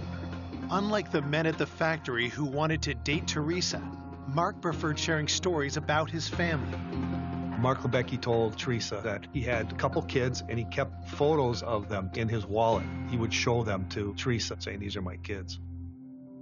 He talked to her enough to create a relationship that she felt the need to go and talk to him when he needed a friend. Mark tells police he is saddened by Teresa's death. He also remembers something was off with her the night she died. He indicated that he saw her that night of the homicide and commented that it looked like she was having a bad day, and she said, yeah, something was jamming in her machine. She just laughed it off and moved on. Having no reason to question Mark further, police turned to coworkers with a less amicable relationship with Teresa. There were some statements from individuals that they observed her having an argument with somebody by the vehicle before the night of the homicide. The man Teresa was arguing with is identified as her coworker, Isaac Alvarez. When police dig into his background, they find some troubling details. Isaac Alvarez was just a little bit weird, and he always carried a knife. At one point, he was upset with a coworker, and he said, "I'm going to cut that cracker," or "I'm going to knife that bitch." He told somebody else that, he can cut people like paper. His comments about cutting up a supervisor, those are the comments that we heard, and those are the comments that kept our interest in him. To find out more, police look into Isaac's personal life. His ex-wife indicated that he did have a knife he always kept on his belt, and she indicated that he could become abusive and violent after one drink. Police bring in Isaac to shed light on his relationship with Teresa and why they were arguing at work. And in talking to him about Teresa, you could see the emotion coming out of him. This was very stressful for him. That's also the type of stressor that might cause somebody to commit a homicide. Then, Isaac reveals something else. He did ask Teresa if she wanted to meet him for a drink, and Teresa, being who Teresa was, she didn't say, "No way." She said, "Well, we'll see." He shows up and she's not there. Is that rejection? Had Teresa's rejection sent Isaac into a murderous rage? We asked Isaac to take a polygraph. Because of Isaac's strange behaviors, outbursts, maybe prone to violence, and always carrying a knife, and he was seen in the parking lot area that night, he was on our main suspect list. While investigating the stabbing death of Teresa Wesolowski, police focus on her coworkers. She's working in a factory populated by mostly men. That sets up a scenario where you're going to have people trying to ask her out. She was outgoing and she was friendly, so people could perceive that as being led on, where in fact she was probably just being nice. She always tried to let him down easy. She would always be like, well, I don't want to hurt his feelings. She just wanted to make sure that they still wanted to be her friend. At the police station, investigators interview one of those workers, Isaac Alvarez. Witnesses saw Isaac argue with Teresa before the night of her death. Isaac's alibi, when he was interviewed, he was home. He lives with a 50-plus-year-old lady. His story was he went to bed at 9 o'clock, and he may have had a conversation with her when she came home, but he doesn't recall. She says she had a conversation with him 11:15, 11:30 at night, and she thought it was around 1 o'clock when he went to bed. It's a little different than his story. Well, in his case, is that person willing to lie for you? We don't know. So that's not an airtight alibi. Police convince Isaac to take a polygraph. He was somewhat deceptive and not answering the questions in the proper manner. And so we believe that he was trying to skew the results of the polygraph. You couldn't get a good answer from him. So because of that, it was ruled inconclusive. Without any hard evidence, police can't charge Isaac for the crime. While detectives look for more leads, Teresa's autopsy report arrives. Based on the injury patterns, the attack was a surprise attack because we did not see a significant amount of defensive type injuries. And then she was pinned in a prone or face down position. I individually identified and labeled 47 separate stab wounds. This would have been a horrifying death for any individual. As police review evidence, they follow up on the lead on the bloody man from the Department of Public Works. They had a sketch made of this unknown person that stopped at the garage to wash up. We put it out there. The individual didn't come forward. It was out in the press. It was in the newspaper. I did go back and re-interview the witnesses, but nothing came back of evidentiary value. Police also continue interviewing Teresa's friends. I always protected Terry. So when she was killed, I had no purpose anymore. And so I gave my all to whatever they needed. It was hours and hours and hours of interviews with the police, trying to give them everything that I knew about every person we had ever hung out with, for me to help them to hopefully find who did this. One of the people detectives learn about is Jerry Kirkpatrick. So Jerry Kirkpatrick was a delivery guy to Cousins where Teresa worked. Friends say Jerry asked Teresa out numerous times. I don't think she was looking to have a relationship with him. He was definitely interested in her. That's the indication that we got, that he was pursuing her more than she was pursuing him. Police learn about one encounter with Jerry that left Teresa unsettled. I thought I saw Jerry before she died at the club, just watching us. And it gave me this feeling like, why is he here? Like, he shouldn't know we're here. Why is he standing off in the shadows? It was a very creepy feeling. So the question is Jerry stalking her? But then, Teresa's friends point out something else disturbing about Jerry. They thought he might be similar to the picture of the person that was at the Department of Public Works. The drawing looked like him. Officers immediately interview Jerry at his home. Jerry denies he is the man in the sketch. He claims he was at a bar with his stepbrother the night of Teresa's murder, then went home before midnight. There was alibi information that was confirming of the statement. When he got home, he called for a pizza to be delivered, and that was confirmed subsequently with phone records. He let us look at his vehicle. We examined the interior, exterior, nothing of evidentiary value was located in that examination. Then, investigators make a startling discovery. There were knives found at Jerry Kirkpatrick's residence. A lot of times we'd ask people, do you have knives? And can we see those knives? Do you mind if we have them tested? A lot of times that's done for a reaction. So he presents 4 or 5 knives. He did let us look at them when we were at the house. We even submitted them to the crime lab to have it analyzed. While investigators wait for results, Jerry's landlord delivers some alarming news. What happens within the next few days is he talks to his landlord about breaking his lease. Jerry Kirkpatrick decided to move out of town, and that's in the midst of being interviewed and the investigation. So right away, that raises our suspicion. Was Jerry trying to give detectives the slip? It is clearly a red flag, and we have to look at that behavior as being possibly flight behavior. So we want to find out. While investigating Jerry Kirkpatrick for the brutal stabbing of 22-year-old Teresa Wesolowski, detectives learn from Jerry's landlord he's about to skip town. The landlord knew the police were talking to Jerry. We were actually notified by the Milwaukee Police Department because the landlord had thought, hey, this is odd, and called them. He says he's going to move to Tennessee. One of the aspects you look at in a homicide, is there any flight behavior after the homicide? Well, breaking your lease and moving to Tennessee might be described as flight behavior.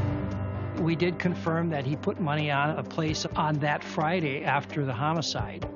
But when investigators get the lab results back on Jerry's knives, the case takes a frustrating turn. Nothing came back of evidentiary value. Somebody having a collection of knives is not that uncommon, especially in Wisconsin. And the quick move that he made is something strange, but, you know, there's nothing we can do about it. If he wants to move, he can move. Police have one more lead to follow. Jerry's resemblance to the bloody man at the Public Works building. He fit that description.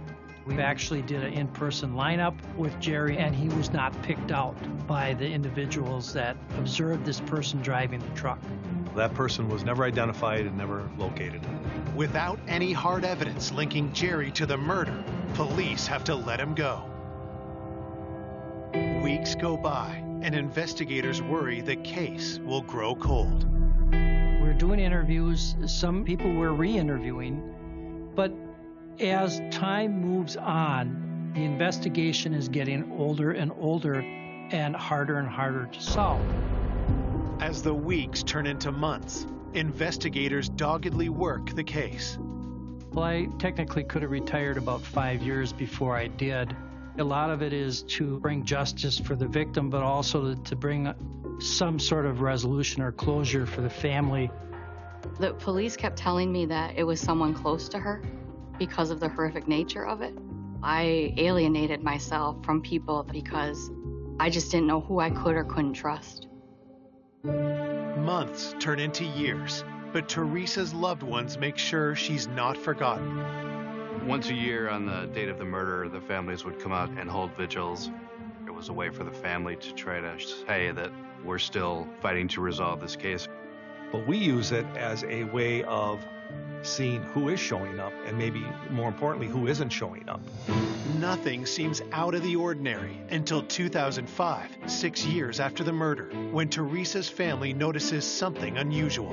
Her mom had called me and said, "Did you happen to go out and leave flowers for Terry?"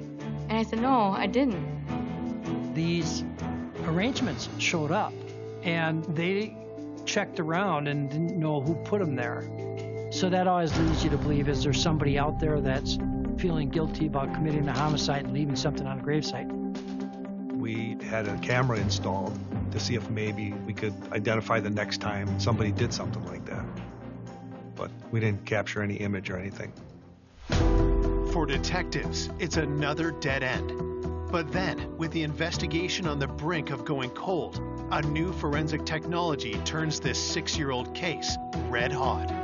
In 2005, I got a contact from the Wisconsin Crime Lab, and Patty said, "Hey, I want you to submit this list of items for us to analyze using a technique called YSTR DNA testing."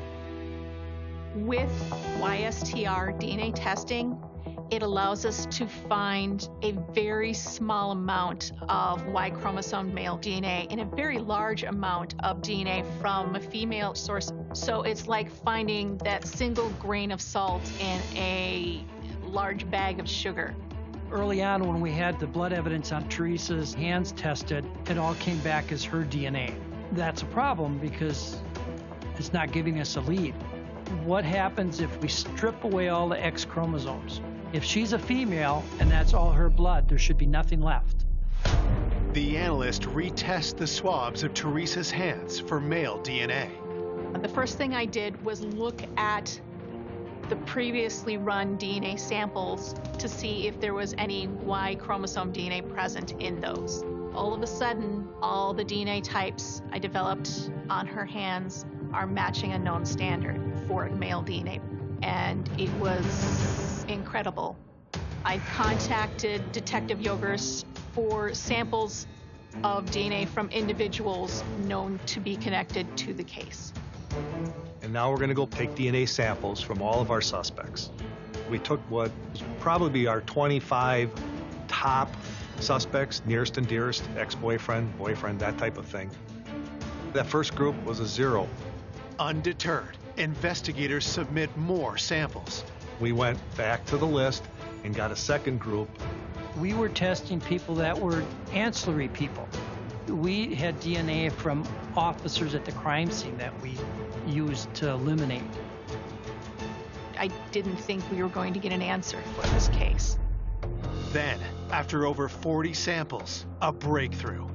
The testing came back and only one person matched the Y chromosome found mixed into the blood on Teresa's hand.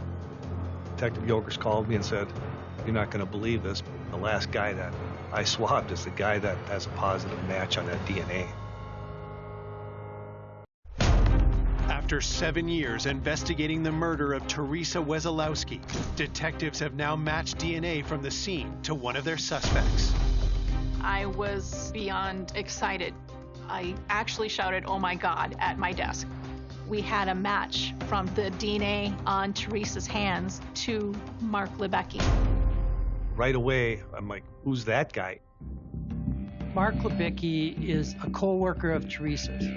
Mark Lebecki was one of the individuals that was interviewed by the officers. His statement was that he and Teresa were friendly at the factory. So the murder occurs, and Mark Lebecki kept working there and was still working there. Before they approach Mark, detectives need more than just the DNA evidence. Now, the other heavy lifting starts because even the DNA evidence isn't going to stand on its own.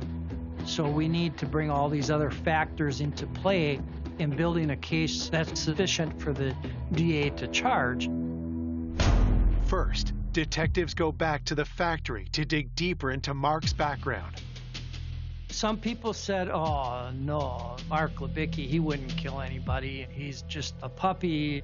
He would show people pictures of little girls, and he said they were his daughters. "What do you think I should get them for Christmas or birthday, whatever?"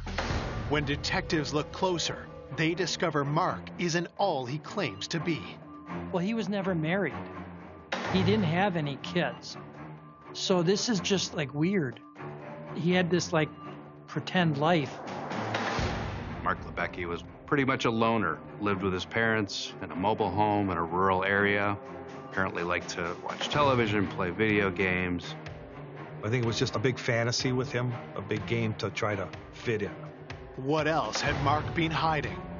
We had one person that said that Mark had asked her what she thought he could do to better his chances with going out with Teresa. So he clearly had a focus on her. Detectives revisit evidence from the crime scene, starting with the bloody boot prints. The problem with identifying somebody with a common shoe is there's so many of them. There could be millions of those shoes made. I contact a person in Scottsdale, Arizona, the detective in their forensic unit, and he had the foremost outsold databases that existed. And he said, that is a Texas deer outsole. Early in the investigation, we had information about the employees being supplied shoes or they could purchase shoes from the store. When police search factory records, they make a crucial discovery. And we determined that Mark Lebicki had submitted a receipt for a Texas steer shoe. Next, investigators turn to the tire tracks left at the scene. So we took 56 people out of our investigation and identified the vehicles that were registered to them at the time of the homicide. 5 individuals had vehicles that were able to make that mark at the scene. One of them was Mark Lebicki. With the evidence piling up, detectives ask Mark to come down to the police department for an interview. He was quiet. He answered the questions. He was confident, I would say. That confidence doesn't last long. When he finds out that his DNA is on her hands, he then starts to try and explain why they are there. What started out as I just talked to her at the door is I didn't talk to her then, I talked to her at a break, and we may have hugged. Detectives confront Mark with the evidence. I told him the car, wheel track matches. Your DNA is found on her hands, and a boot that you wear is in the blood footwear impression on the road.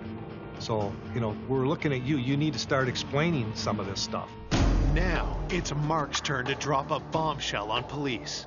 He said, I don't want to get anyone else in trouble. I don't want to be a snitch. Then he mentioned this guy named Tom Thompson.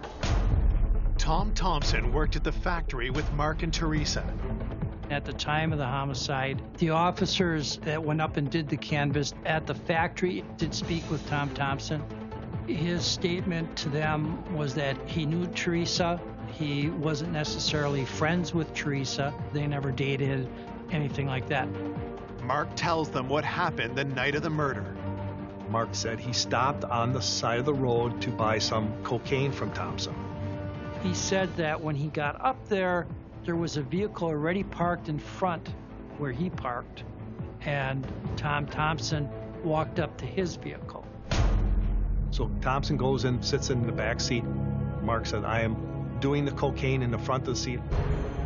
According to him, Teresa gets in the back seat and gets in an argument with Tom, and he proceeds to stab her. Mark says he only hears thumping and movement in the back seat. Now it's time to start poking holes in this story. She cannot be stabbed 40-some times in the back seat of someone's car and they not know what's going on. The whole interior would have been covered in blood. So that's out right there. Mark says Teresa flops out of there onto the ground. Tom Thompson continues to stab her and drags her to that location alongside the vehicle. According to Mark, Thompson then turned on him. Tom Thompson tell him, you keep your mouth shut, and then he let him go. So he kept his mouth shut. He didn't go to the police. 4 years later, Tom Thompson dies, but Mark keeps silent for another 3 years. He's trying to explain how he's involved in this homicide, and the easiest thing to do is to blame it on the dead guy. Detectives re-interview workers at the factory about Tom Thompson. Everybody to a person said he was a health nut. We have found no indication that he was dealing cocaine or using cocaine. Investigators asked Teresa's friends if she used drugs. Terry wanted nothing to do with cocaine. Nothing. So she wouldn't have gone there to buy drugs from Tom Thompson. What was her reason for being there? There's one last piece of evidence to examine. The car that Mark drove at the time of the murder. We wanted that vehicle. We found it by another owner, and we ended up buying it from that guy. We brought it down to the lab and examined it for blood, hair, whatever evidence that we could. That rear seat was taken apart. It was a perforated leather, so there were holes in it. So the blood went down through the holes in that leather, and then they soaked into the foam rubber of that seat. Does the blood belong to Teresa? It's sent to the lab for analysis. I was very excited to call Mike Yogers and let him know I had found a possible. 10 years after 22-year-old Teresa Wesolowski is stabbed to death, detectives are waiting to see if blood found in the back of coworker Mark Lebecki's car belongs to her. Those DNA profiles matched the DNA profile from Teresa Wesolowski. Oh, it was significant. It was an important moment. But what about Mark's claim that coworker Tom Thompson killed Teresa? At this stage, and 7 years after the murder, Lebecki is implicating a man who had died 3 years earlier, but it was only Lebecki's DNA that was ever found on Teresa's body. They find blood in a cushion of a seat in Lebecki's car. They find that that's Teresa's DNA. They have his DNA, her DNA, and at that point, the case was made. That was the final thing that district attorney needed to issue the charge. We really felt that we had turned a corner on this case. Detective Yogers called me and he said, I just want to let you know that we are going to make an arrest. And I was so excited. I was waiting, just waiting for the news. Detectives go to the box factory where Mark works. We watched for him to come out of the building, and Kim and I walked up to him and told him he was under arrest. I was excited. It was a good day. Mark denies killing Teresa, so investigators are left to piece together what really happened that night.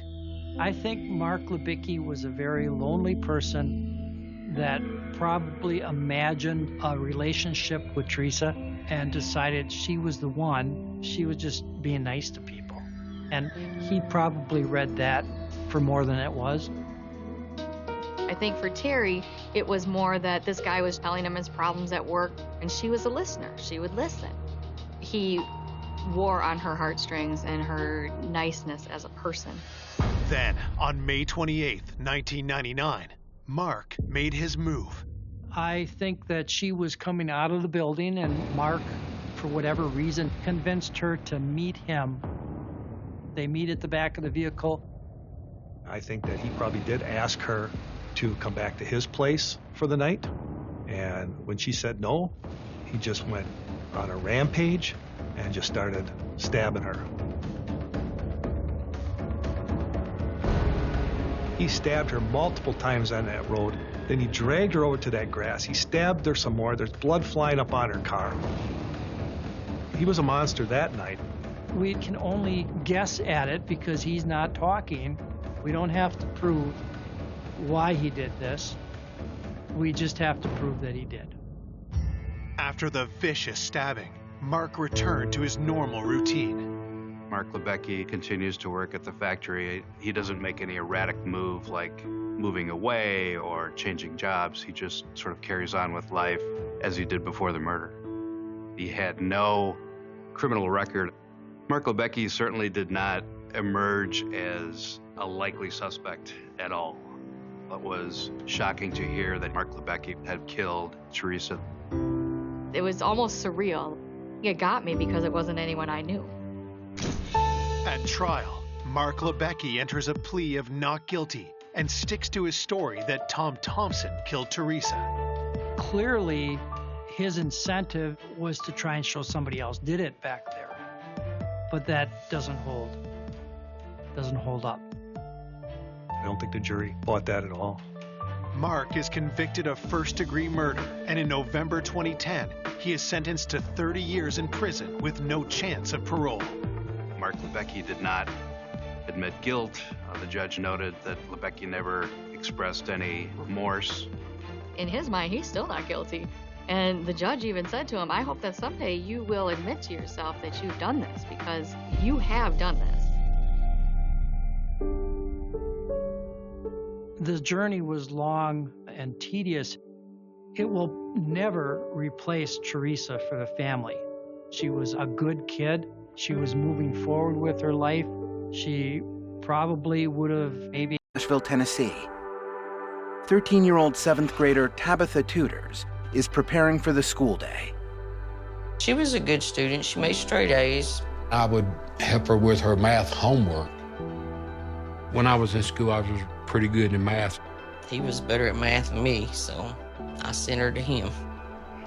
Tabitha had a good relationship with her dad. Tabitha is by far the youngest of 3 siblings. Her brother Kevin is 25, and her sister Jamie is 21. My wife was about to hit 30, and then she wanted another child, so we had another. She was a little spoiled. She was our last child, and we spoiled her. Tabitha was always the entertainer, I think, when she was a younger baby. She would always have this like little funny face that she would make, and she would like breathe in and out, and of course it got the entire room laughing. 1, 2. Play hide and go seek or read joke books, constant laughing, and we'd had fights too. But yeah, she wanted to be just like me. A tight-knit family, the Tudors make it a priority to spend their free time together.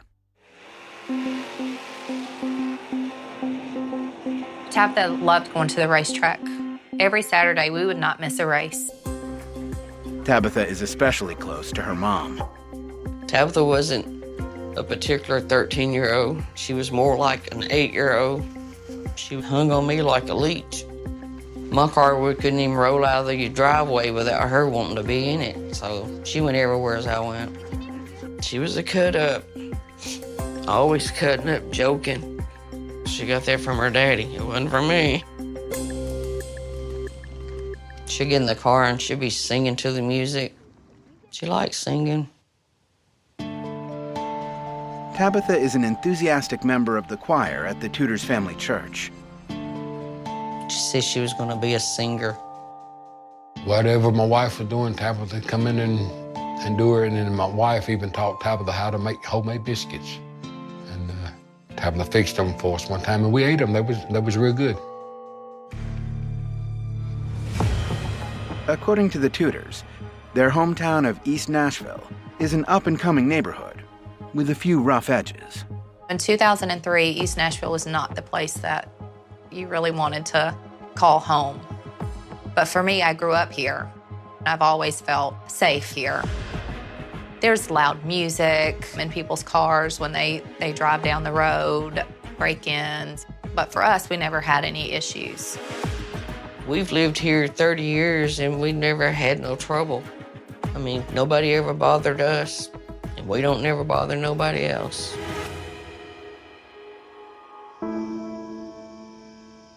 Nonetheless, the Tudors worry about their youngest child's safety.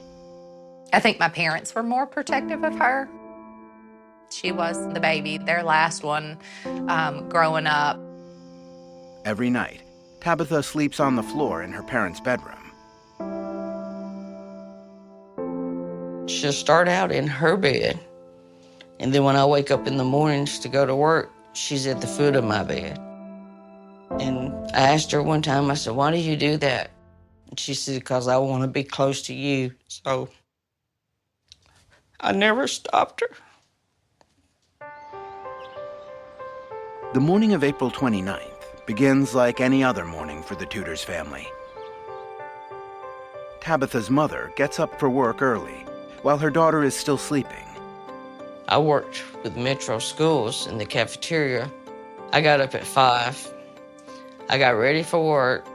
She was laying at the foot of my bed, and then I stepped over her and went and got ready for work.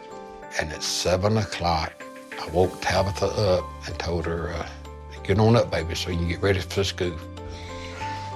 Some mornings she would eat breakfast here, and then if she has homework that she didn't finish, she would do it that morning before she left. Tabitha was in good spirits after getting her school report card the previous day. It had all A's on it. She was excited about it. I was proud of her. Her father, Bo, heads to work at 7 a.m., and Tabitha spends the next few minutes reveling in her good grades. I said, "I love you." She said, "I love you too, Daddy." I said, "Well, I'm leaving," and I left. At 7:50 a.m., Tabitha heads out the door. Her bus stop is 1 block away at Boscobel Street and 14th Street. And I told her, don't leave the house until like 10 to 8, because the bus run at 8. I said, they'd give you 5 minutes to walk up the hill and 5 minutes to wait on that bus. Tabitha's mother has told her that if there are no other children at her bus stop at 14th Street in Boscobel, she should walk down one more block to 15th Street, where more kids will be waiting. I've always told her, you don't sit up there on that wall by yourself to go down to the second bus stop. Later that afternoon, Tabitha's mom returns home from work. And when I got home at 1:30, she gets home at 4, and then she never come home on time. So I knew then something was wrong because she was always on time. She was never late. Almost immediately, Deborah goes out to look for her daughter. And I allowed her 10 minutes for the bus to be late. And then I went up there, and she wasn't up there. And then there's kids up there said that they didn't see her. So I came back home.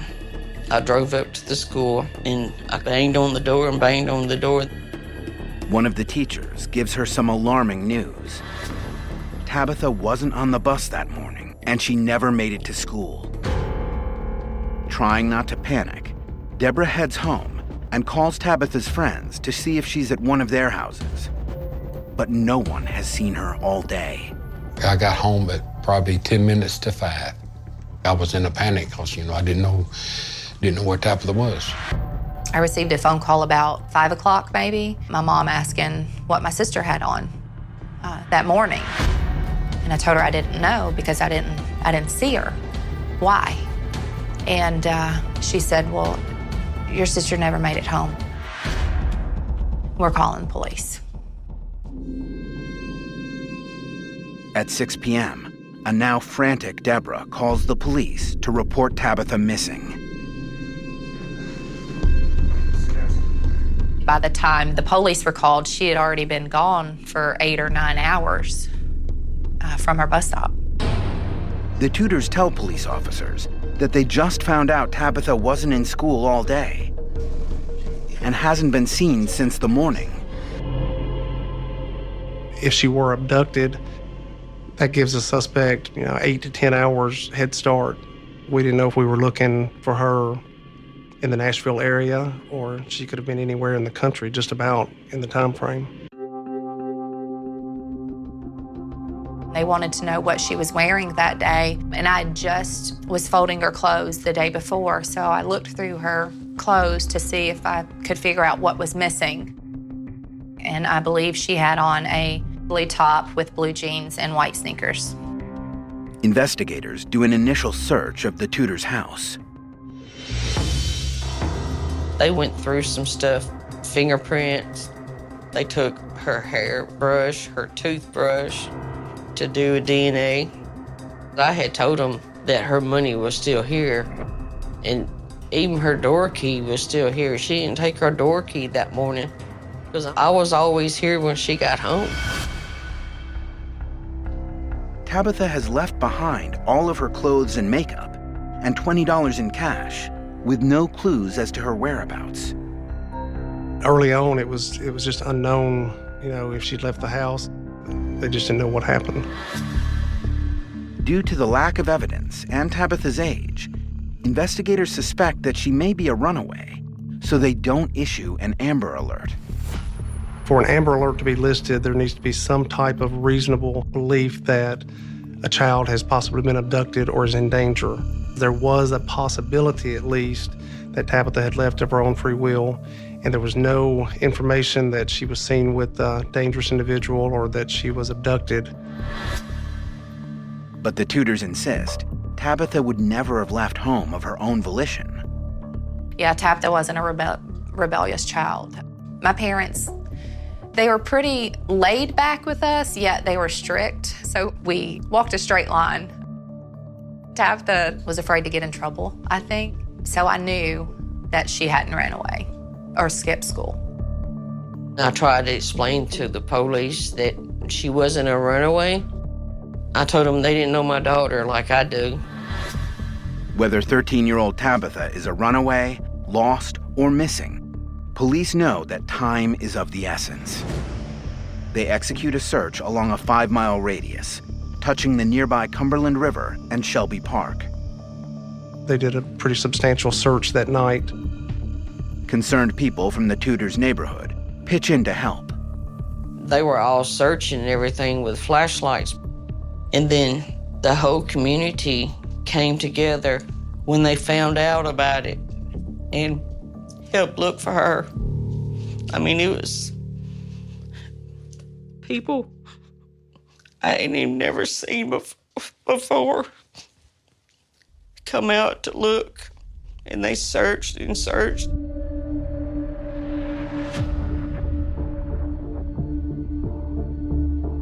I didn't go out and search for her. I was really hysterical. I didn't want to go nowhere unless she came back home. 13-year-old Tabitha Tudors went missing on her way to the bus stop in East Nashville, Tennessee. I didn't want to know that this was really happening. I was trying to stay strong for my wife and my other 2 children.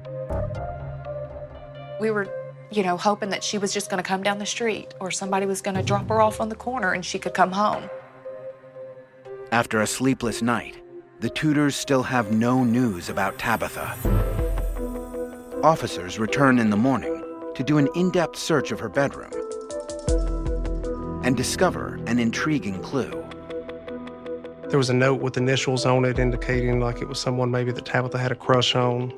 The note is in Tabitha's handwriting with the initials TDT, N, MTL. Tabitha's initials are TDT, Tabitha Danielle Tudors. But Tabitha's parents say they don't have any idea who MTL could be. While detectives continue to dig, an unrelated tip surfaces involving a possible eyewitness to Tabitha's disappearance. There was a child that went to school with her. He told police that he seen her get into a red car. The 11-year-old classmate of Tabitha's says that he was waiting at the second bus stop at 15th Street and Boscobel when he saw Tabitha walking toward him from 14th Street. And then a car appeared next to her. He said the car came down Boscobel from 14th, headed toward 15th. He didn't give a very detailed description of the car, but he did say it was red. The boy tells police he got a good look at the driver of the vehicle. He said that it was a male black driving the car and that she got in the car and the car went back out the way it had come in. He said that Tabitha was in the car. He don't know if she got in on her own or if somebody pulled her in or threatened to make her get in. But he just said it was a dark-skinned guy with a baseball hat.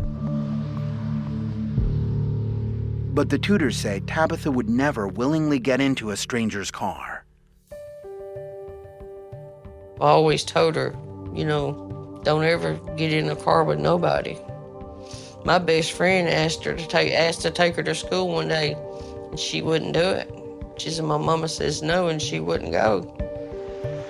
Based on the boy's account, investigators believe that Tabitha got into the car somewhere between the 2 bus stops on 14th and 15th Streets. Detectives decide to use tracker dogs to learn more about her movements.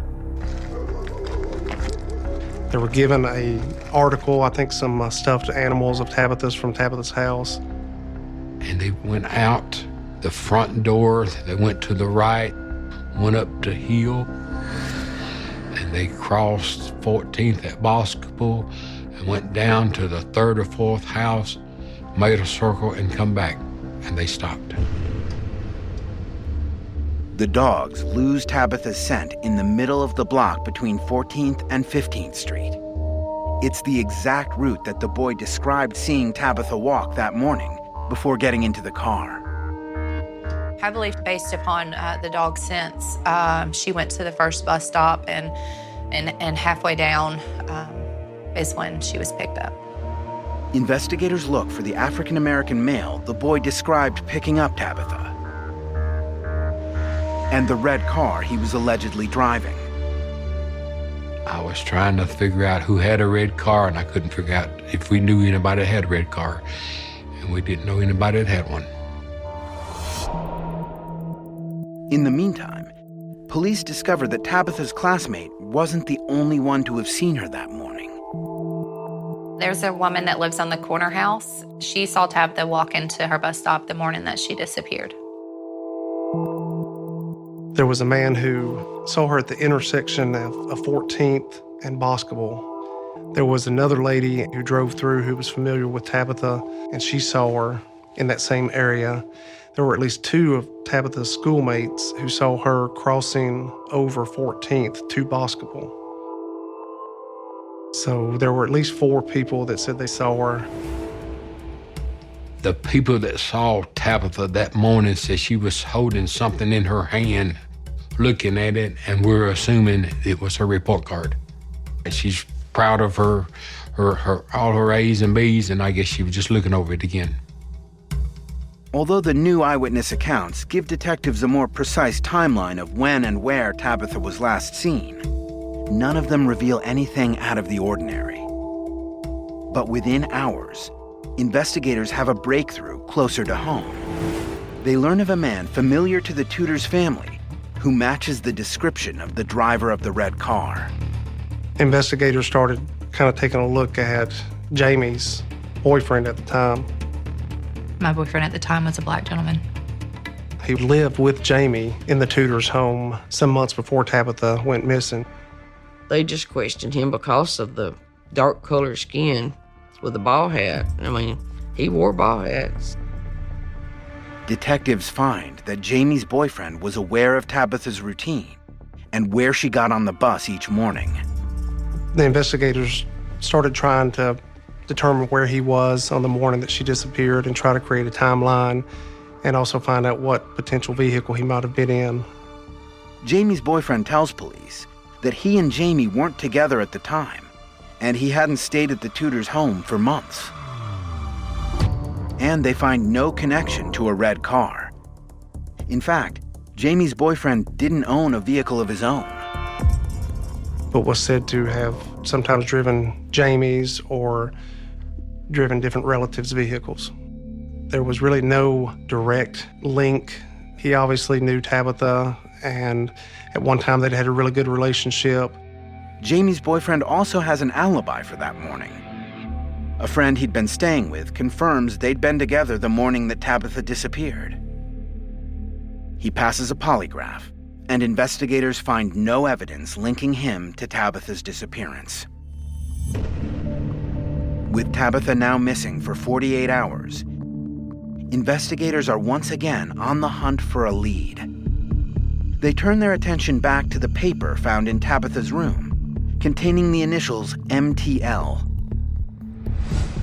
They canvass people in the neighborhood and in Tabitha's school, and soon find a potentially promising match to the initials: the 18-year-old son of a couple who are friends of the Tudors. But when police question him, the hopeful development quickly falls apart. The young man was in school the morning Tabitha went missing. There was no reason to believe that he had anything to do with her disappearance. Investigators find no other evidence related to the note or the initials MTL. But within a few hours, a classmate of Tabitha's comes forward with new information. One of Tabitha's friends had indicated that at least on one Saturday, she and Tabitha had gone to the library in East Nashville, and they'd gotten on a computer and gotten on apparently some chat lines or some chat rooms. The young girl was able to take investigators to the library and show which computer they used. That computer was taken and thoroughly examined forensically by our department. While detectives anxiously wait for the results, forensic investigators scour the computer, looking for evidence of Tabitha's chat history. Then, later that same day, a local woman comes forward with an unrelated and disturbing story that police hope could lead them straight to Tabitha.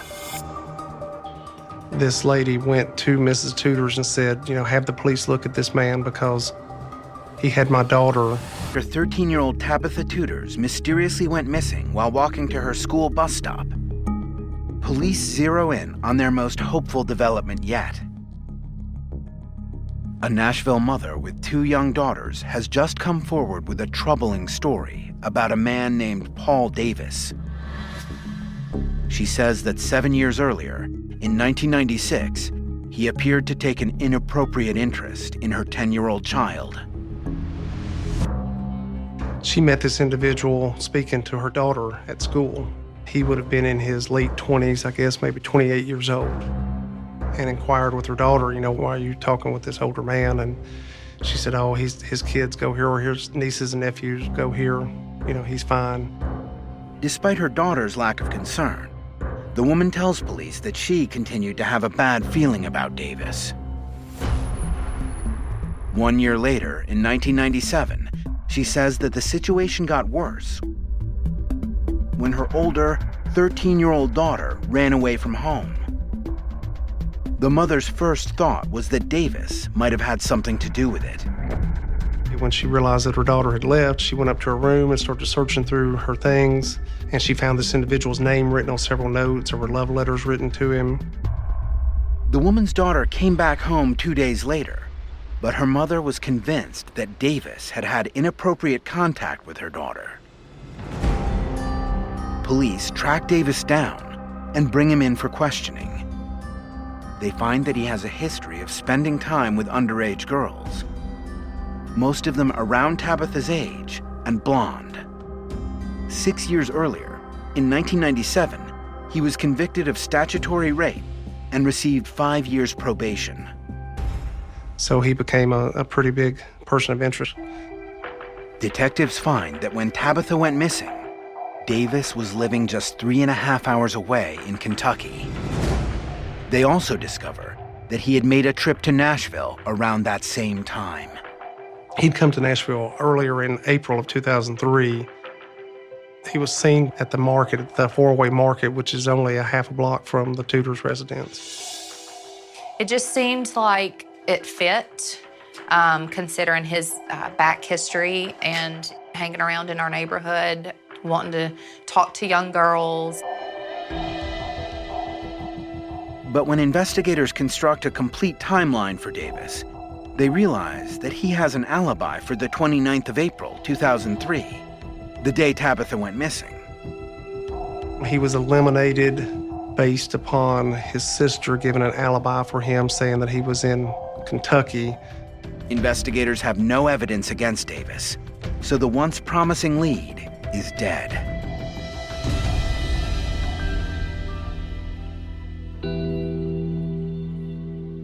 Over the next few weeks, nothing new develops. The Tudors family suffers every day from the devastating loss of their little girl. I would go down to the river, and I would walk those river banks from one end to the other, just to see if she was down there. I said, I'm walking the riverbank. I would drive around looking for her. Couldn't find her. It about drove me crazy. My dad cried a lot. They cried a lot together. We did have a lot of people step up and help out in the beginning. But after a while, some of our friends stopped coming around as much because they didn't know how to comfort us or what to say, or, it's a tough situation, so they choose just to stay away. Despite their suffering, the Tudors do everything they can to get exposure for Tabitha's case. We tried to keep the media informed of, everything with Tabitha. So crazy how this neighborhood has changed, Mom.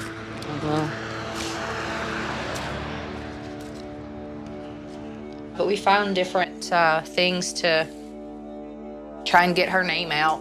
That was our first button. I think we made these ourselves. We just kind of popped them in there. And then we figured out that we could order them from a company. So we had these made. The bracelets say, "Bring Tabitha home." I wanted people to look and see what, what my shirt said. And this one, "Still missing," is what it says on the bottom, to let everybody know that she's still missing. And it says, "Help me find my sister." They're worn out. Like the picture on this one is almost gone. I love that picture. Yeah. Over the next few months, numerous tips come in, claiming that Tabitha was spotted in different Nashville neighborhoods.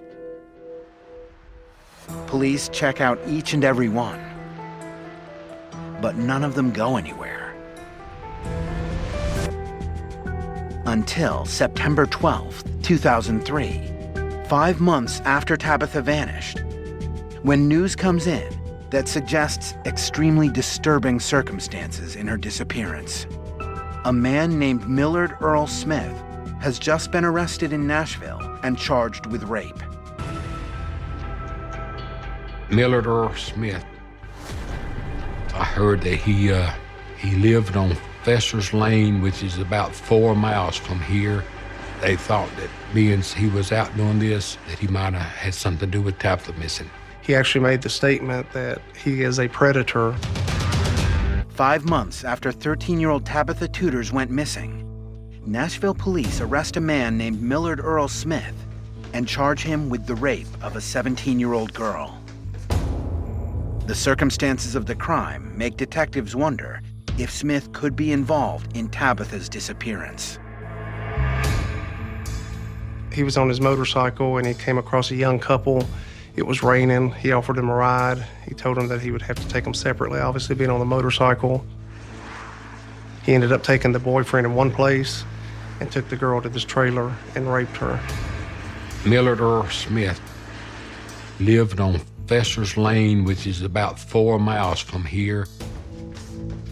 Although he doesn't match the description that Tabitha's classmate gave of the driver of the red car, Smith had been convicted of kidnapping, as well as solicitation of a minor in the past year. When Smith is brought in for questioning, detectives discover something that deepens their interest in him. He did not own a car, but we did find out that he was helping his brother-in-law some in East Nashville who worked on different cars. So he could have had access to a red car. While police dig into Smith's background and recent whereabouts, results come in from the forensic exam of the library computer that Tabitha used to chat online. They were able to determine that Tabitha's username had been used on that computer, but they weren't able to find anything to determine what rooms and what she had done on the computer. There had just been so many people that have used it since that it kind of covered up the data. If there's any evidence on the computer that could help police find Tabitha, it appears to be lost forever. In the meantime, Millard Smith denies any involvement in Tabitha's disappearance. He says he was on a camping trip with family at the time. Though his alibi is never confirmed by police, Smith passes a polygraph test, and investigators can find no evidence linking him to Tabitha. But he remains a person of interest. He was investigated thoroughly, interviewed, polygraphed, and he really cannot be completely eliminated as a person of interest. For the Tudors family, as time passes, the lack of answers becomes more and more of an emotional drain. We had a lot of tips that have gotten our hopes up. Some were like, oh, this is it. Like, this is the lead. This is what's going to bring her back home. And then others, it's like, what are they even talking about? It has been an emotional roller coaster since day one. Months pass, and the first anniversary of Tabitha's disappearance comes and goes. The Nashville Police Investigations Unit still works tirelessly, exploring every tip that comes in. I have a 13-year-old at home, and I couldn't imagine her disappearing and me not having any idea what had happened to her. I feel like the burden is on me to try to get answers for the tutors. Tabitha's had several different detectives on her case. I can't tell you the number of detectives. And now currently we have Detective Jolly. We feel that Detective Jolly is going to be the man to solve this case. 3 more years pass, and the investigation goes cold again, leaving the Tudors family living in an excruciating state of limbo. I could drive in my car, and I could hear her singing. And every day for like, I don't know how long, when I get in my car, she was with me. I could hear her, I could see her. She'd be sitting there like she's real. And she'd be singing to me. When I get to laughing, I know people probably thought I was crazy going down the road laughing because she made me laugh all the time.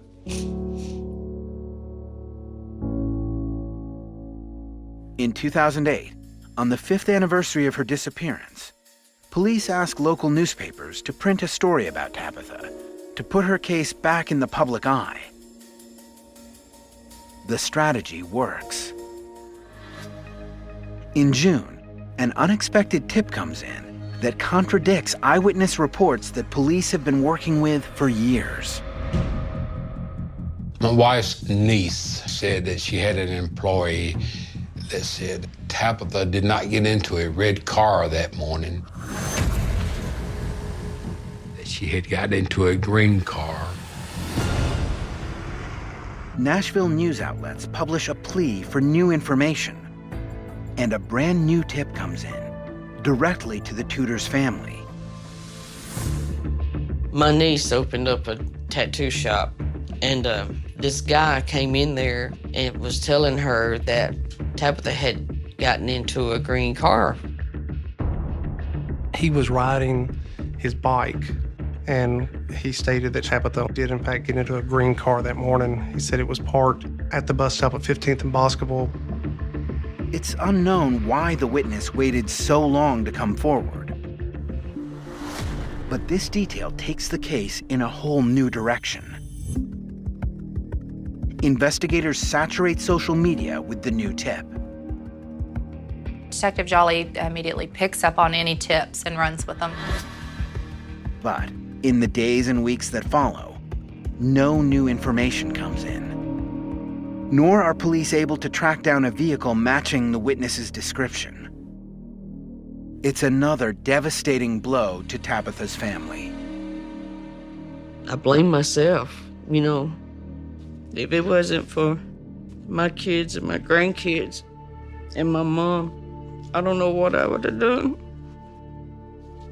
My grandkids is really what kept me going. The investigation goes stone cold. 8 years pass with no new developments. Bo cried a lot with me, and at night when we go to bed, we would talk about her every night and everything before we go to sleep. And then we talk about her every day. Then, on February 10th, 2016, 13 years after Tabitha's disappearance, the long silence breaks when detectives finally get a lead about the green car. A local woman tells police she just realized she knew someone who owned a car fitting that description back in 2003. The young lady contacted me and said that she knew of a Hispanic male that lived within just a few blocks of the Tudors, that lived in a duplex and drove a green car. The man's name is Juan.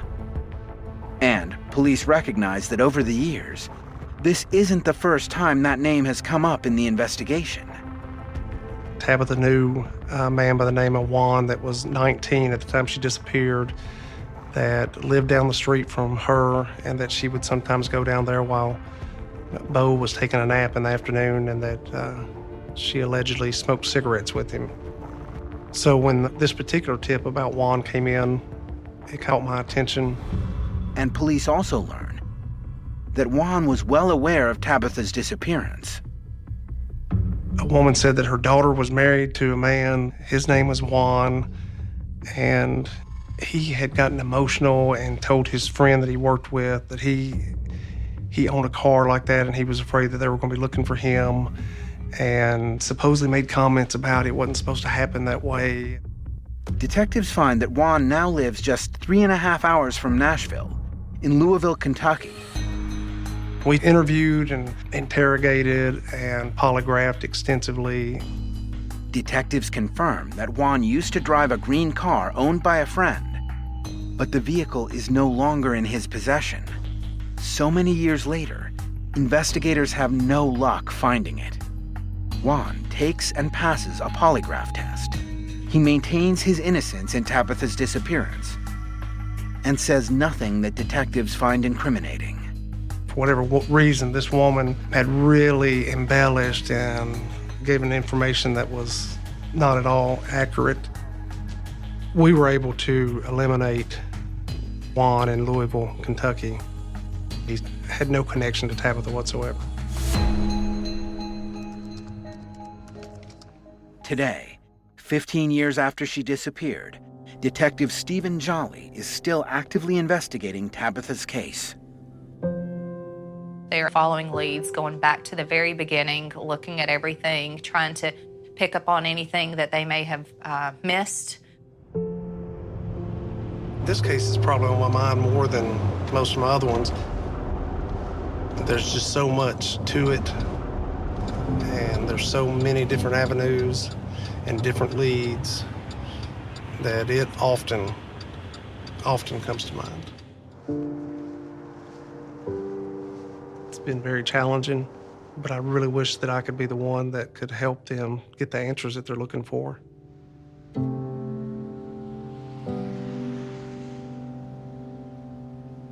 The Tudors are still doing everything they can to keep Tabitha's case in the public eye. I think about my sister every day. You still have hope that they'll find her? Yes, sir. Absolutely.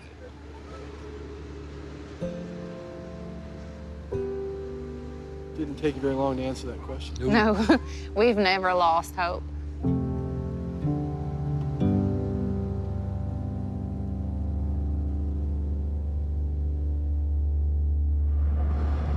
We'll get her back one day. We have thought about moving, and Tabitha's one reason why we haven't moved yet, because where we live at is the only place that she knows where home is. Tabitha's family says they feel as strongly today as they did when she disappeared, that she didn't leave home on her own. I believe that day that Tabitha come up missing, somebody took her. I don't know if it's somebody that she knew or somebody that she didn't know, but they took her. I know my child didn't run away. It's heartbreaking on all of us because we didn't get to see her graduate, didn't see her get her driver's license, and just a whole bunch of stuff. And she's got nieces and nephews that she hasn't saw yet, so she needs to get home so she can see them. I sit and wonder, she's 27. Would she have kids? And would she be married? And what would her kids look like? And definitely a lot of things run through your head after all these years.